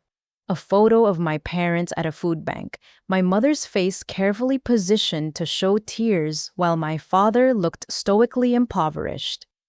The caption read, "This is what you've driven us to. Your own parents standing in line for charity because their daughter won't help. Hope your big house feels worth it." I studied the photo clinically. They'd chosen their clothes for maximum pathos. Dated but clean, suggesting pride despite poverty. They'd positioned themselves for optimal lighting, ensuring the food bank sign was clearly visible. Even in desperation, they performed for an audience that no longer existed. I deleted the photo and blocked the number. My house did feel worth it. So did my promotion, my savings, my future free from their manipulation. They'd chosen Emma and gotten exactly what they'd paid for. A daughter who consumed resources without creating any. The restraining order violation report was filed. APS had cleared me of false accusations. Security knew to bar them from hospital property. Legal boundaries reinforced physical ones, creating space for the life I'd built alone. My housewarming had been disrupted but not ruined. My colleagues had seen truth in action, watched me handle harassment with professional calm. If anything, the confrontation had strengthened my position as someone who wouldn't be pushed around by anyone, including family. Especially family. November arrived with the kind of clarity that comes after storms pass. My director position had officially started bringing new challenges that demanded full attention. The emergency department ran like clockwork under my leadership metrics, improving weekly while staff morale climbed. I'd instituted innovative protocols that caught the attention of hospital networks statewide. The call from David Chen came during a rare, quiet moment in my office. "Interesting development," he began. "Your parents' attorney contacted me. They want to meet about modifying the settlement." Let me guess, they want more money. Actually, no. They want to formally apologize and provide information about additional assets that should have been yours. I set down my coffee carefully. What kind of information? Boys, apparently your grandmother had savings bonds in your name they never mentioned. And there's a life insurance policy they collected after her death that named both granddaughters as beneficiaries. More theft. Even after everything revealed, they'd hidden additional stolen assets. The greed was pathological, embedded so deeply they probably convinced themselves it was justified. How much are we talking about? The bonds matured to about $15,000. The life insurance was $25,000, so your half would be $12,500. Total around $27,000 they kept from you. Why admit this now? I wondered aloud. Because Emma's divorce attorney subpoenaed their financial records going back 20 years. Everything is being exposed in her proceedings. They figured confession might buy leniency. I laughed, the sound surprising us both. Emma's marriage fraud had created a forensic accounting that revealed every family financial secret. The golden child's final gift to her enablers was complete exposure. Set the meeting, I decided, but only with their attorney present. I want everything documented. 3 days later, I sat across from my parents for what I knew would be the last time. They'd aged years and months, their faces showing the cost of their choices. My mother's hands shook with something beyond theatrics. My father's proud spine had curved under weight that money couldn't fix. Their attorney, a young public defender handling their bankruptcy, looked uncomfortable with the whole situation. David Chen radiated calm professionalism beside me documents, arranged with surgical precision. Mr. and Mrs. Fletcher have prepared a statement, their attorney began. My mother unfolded written pages with trembling fingers. She read in a voice I'd never heard, small, defeated, honest. We stole from you, not just money, though that was significant. We stole your childhood, your trust, your belief that parents should love children equally. We convinced ourselves Emma needed more, but the truth is, we loved her more. She was easier to love, charming, affectionate, dependent on us in ways that made us feel important. She paused, struggling with words that had probably taken days to write. You were independent, and serious, determined to succeed despite us. That threatened us. If you could thrive without our help, what value did we have? So we gave everything to Emma, who made us feel needed. We see now that we created her dependence and punished your strength. My father took over, his voice rough with suppressed emotion. The money we took, the inheritance, the bonds, the insurance, we justified it as balancing things out. You had scholarships and jobs. Emma had nothing but what we gave. We couldn't see that you earned your advantages while we manufactured hers. They detailed every theft, every diverted resource, every choice that prioritized Emma over me. The bonds purchased by my grandmother, specifically for my education, cashed out for Emma's failed ventures. The life insurance meant to provide security spent on her year abroad that produced nothing but Instagram photos. We don't expect forgiveness, my mother continued. We've destroyed any right to that. We just wanted you to know we finally see what we did. Emma's situation has shown us the consequences of our choices.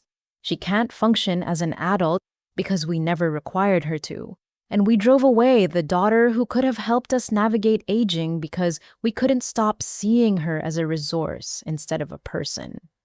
They produced documents, bond certificates, insurance paperwork, bank statements showing the stolen funds. David had already verified everything, the money long gone into Emma's bottomless need. What do you want from this meeting? I asked when they finished. Nothing. My father said, the words seeming to surprise him. We wanted to tell the truth before it came out in Emma's divorce, to apologize without asking for anything, to maybe give you some closure. Closure, as if words could close decades of wounds. But something in their defeat felt final, like watching a fire burn out after consuming everything flammable. I appreciate the honesty, I said carefully. It doesn't change anything between us, but I appreciate knowing the full truth. We know, my mother whispered. We made our choices. Emma was everything to us. Now she's gone to hiding from creditors and process servers. We gave her everything and she gave us nothing back. She gave you exactly what you taught her to give, I observed. Take without giving, demand without earning, blame others for consequences. You got the daughter you created. They absorbed this truth without protest. Even their attorney looked sympathetic to my position, probably seeing similar family dynamics in his practice. For what it's worth, my father said as the meeting concluded, you became remarkable. Despite us, maybe, because of us, you became someone we should have been proud to know. I am remarkable, I agreed without modesty. And you're right. It's despite you, not because of you. Every obstacle you created taught me to find another way. Every resource you denied taught me to be resourceful. You shaped me through opposition. I suppose I should thank you for that. We signed paperwork acknowledging the additional thefts, adding them to the record of their betrayal. They left looking somehow lighter, as if confession had lifted weight they'd carried unconsciously for years. David gathered the documents. That was unexpected. Actual accountability from narcissists is rare, They're broken, I said. Emma took their money, their retirement, their dreams. She discarded them once the resources ran out. They're experiencing what I lived with for 28 years, being valued only for what you can provide. Poetic justice. Just justice. They chose their favorite and got exactly what they paid for. The story could have ended there with accountability and closure and paths diverging forever. But life resists neat endings, and Emma had one more performance to give. She live streamed it because, of course, she did. Emma had learned that attention was currency, and she spent it like she'd spent everything else, recklessly and without consideration of consequences. I was reviewing staffing schedules when Sarah called. "Don't go online," she said immediately. "Emma's having a breakdown on Instagram Live. It's bad." Of course, I went online. The stream showed Emma in what looked like a motel room, makeup smeared, clearly intoxicated, or worse.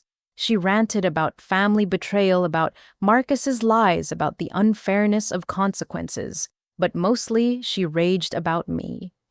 "My perfect sister," she slurred. "Dana, the nurse.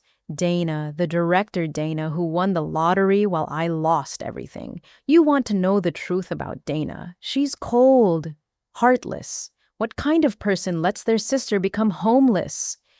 The comments were brutal. People had context from her previous posts, her admitted lies, her documented frauds. They dragged her with the efficiency of internet strangers who smell blood and digital water. "I'm going to tell you all a secret," Emma continued, swaying slightly. "Dana won that lottery with a ticket she bought for our parents. She was going to give it to them, but when they gave me a house for her birthday, she kept it out of spite. $50,000 she kept out of spite. She'd confirmed the lottery story, thinking it made me look bad. Instead, comments exploded with support for keeping money from parents who'd forgotten my birthday while buying her a house." The stream continued for 20 minutes, Emma revealing every family secret while thinking she was destroying me. She confirmed the stolen inheritance, the diverted bonds, the lifetime of favoritism. She painted herself as victim while providing evidence of her victimization of others. "You know what?"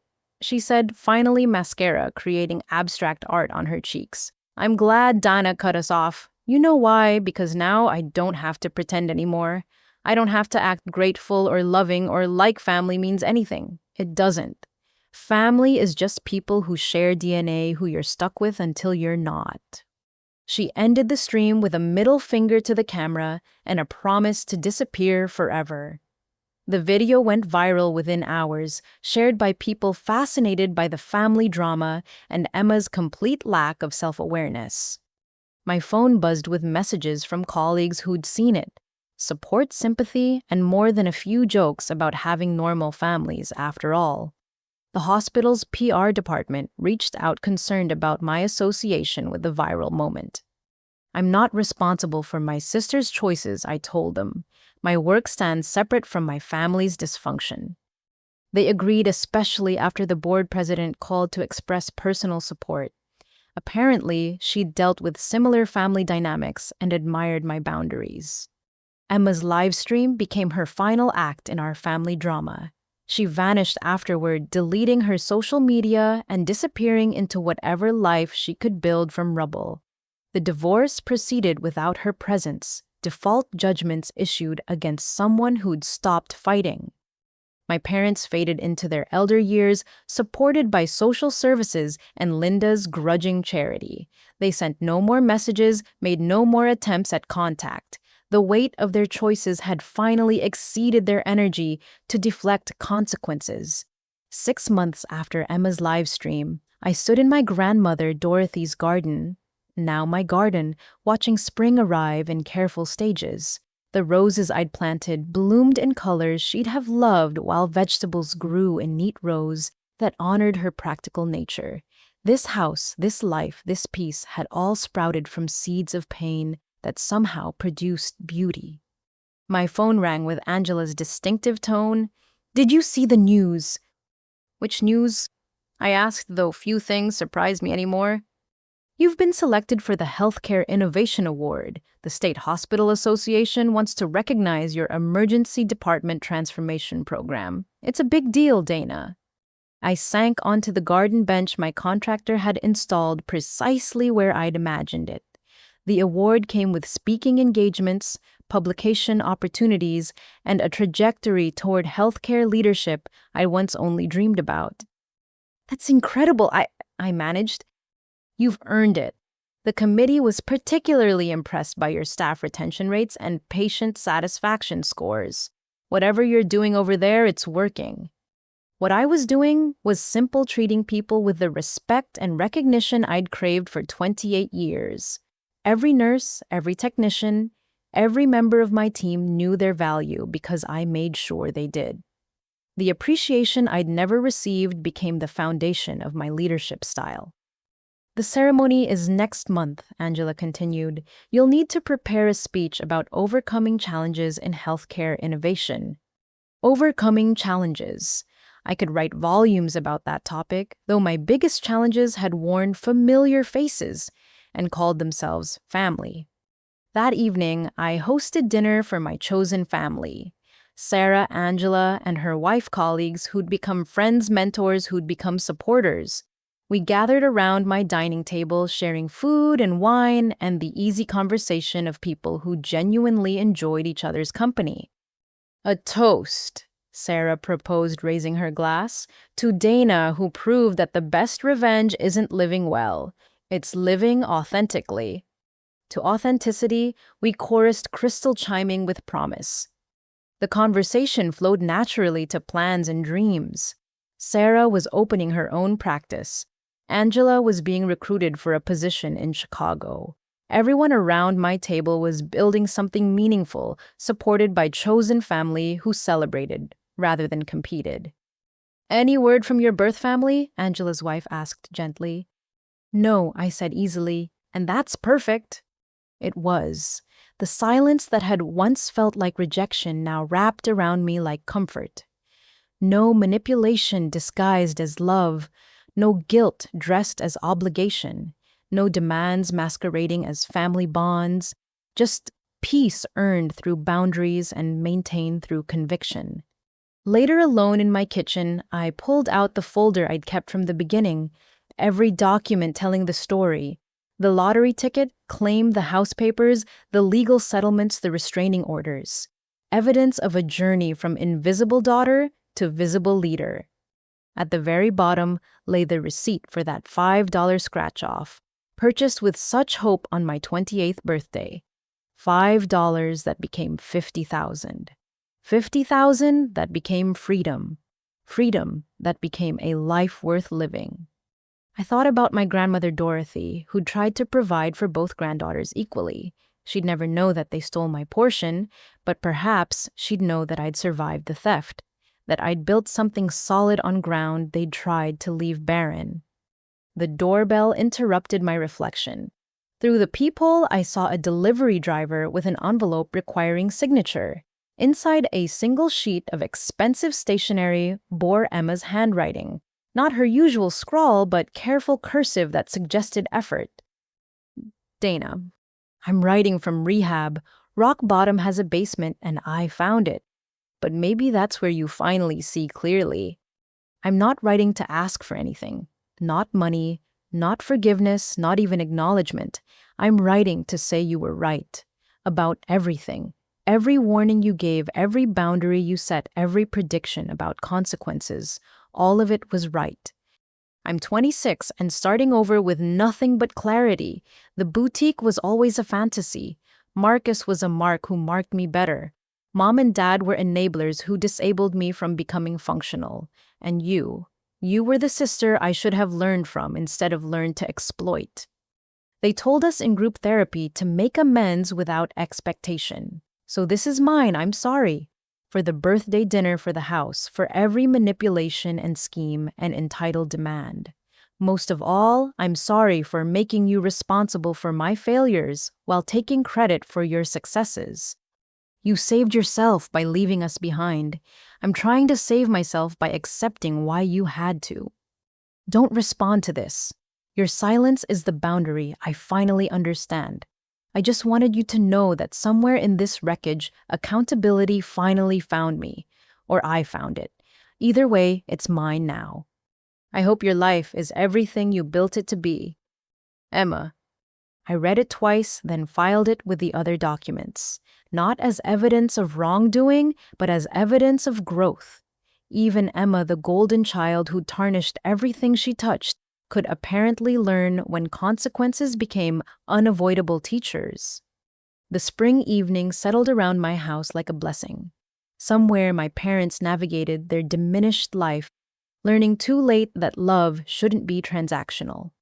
Somewhere Emma faced her reflection without filters or funds to soften the view. And here in the house they dreamed of, but I built a life that exceeded their imagination because it had never required their approval. My story wasn't about winning the lottery. It was about recognizing that I'd always been the prize. I just needed to stop giving myself away to people who saw only my utility. The $50,000 had simply been permission to choose myself, first paid in currency, random chance provided when family failed. Tomorrow, I'd return to the hospital where lives depended on my leadership. Tomorrow, I'd continue building systems that supported and recognized talent. Tomorrow, I'd move further from the shadow of family dysfunction into the light of self-determination. But tonight, I sat in my earned peace reading Emma's letter one more time before putting it away. She was right. My life was everything I'd built it to be, not despite them, but because their opposition taught me to oppose limitations. They'd given me nothing but reasons to become everything.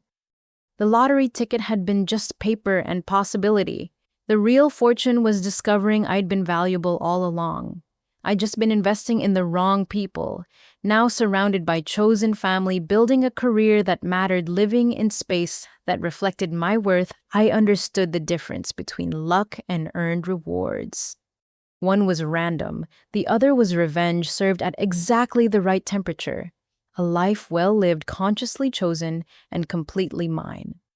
To everyone watching who's ever felt invisible in their own family, who's worked twice as hard for half the recognition, who's been told their independence was selfishness while watching dependence get rewarded, remember this. Your worth isn't determined by their inability to see it. Sometimes the greatest gift your family can give you is showing you exactly who they are so you can choose exactly who you want to be. Build your life, set your boundaries, choose your family, and when random fortune finds you, remember, you've earned the right to keep it. I'd bought a lottery ticket to share with people who'd forgotten my birthday. Instead, I'd won a life they could never understand. One built on merit, maintained through boundaries, and celebrated by people who saw my worth without calculating my utility. And that truly was priceless. What would you do if your family only valued you for what you could give them? Would you have kept the lottery ticket, or would you have shared it even after being forgotten? I'd love to hear your thoughts in the comments below. If this story resonated with you, please hit that like button. It really helps other people find these stories. And if you want to hear more about overcoming family dysfunction and building your own success, make sure to subscribe to the channel.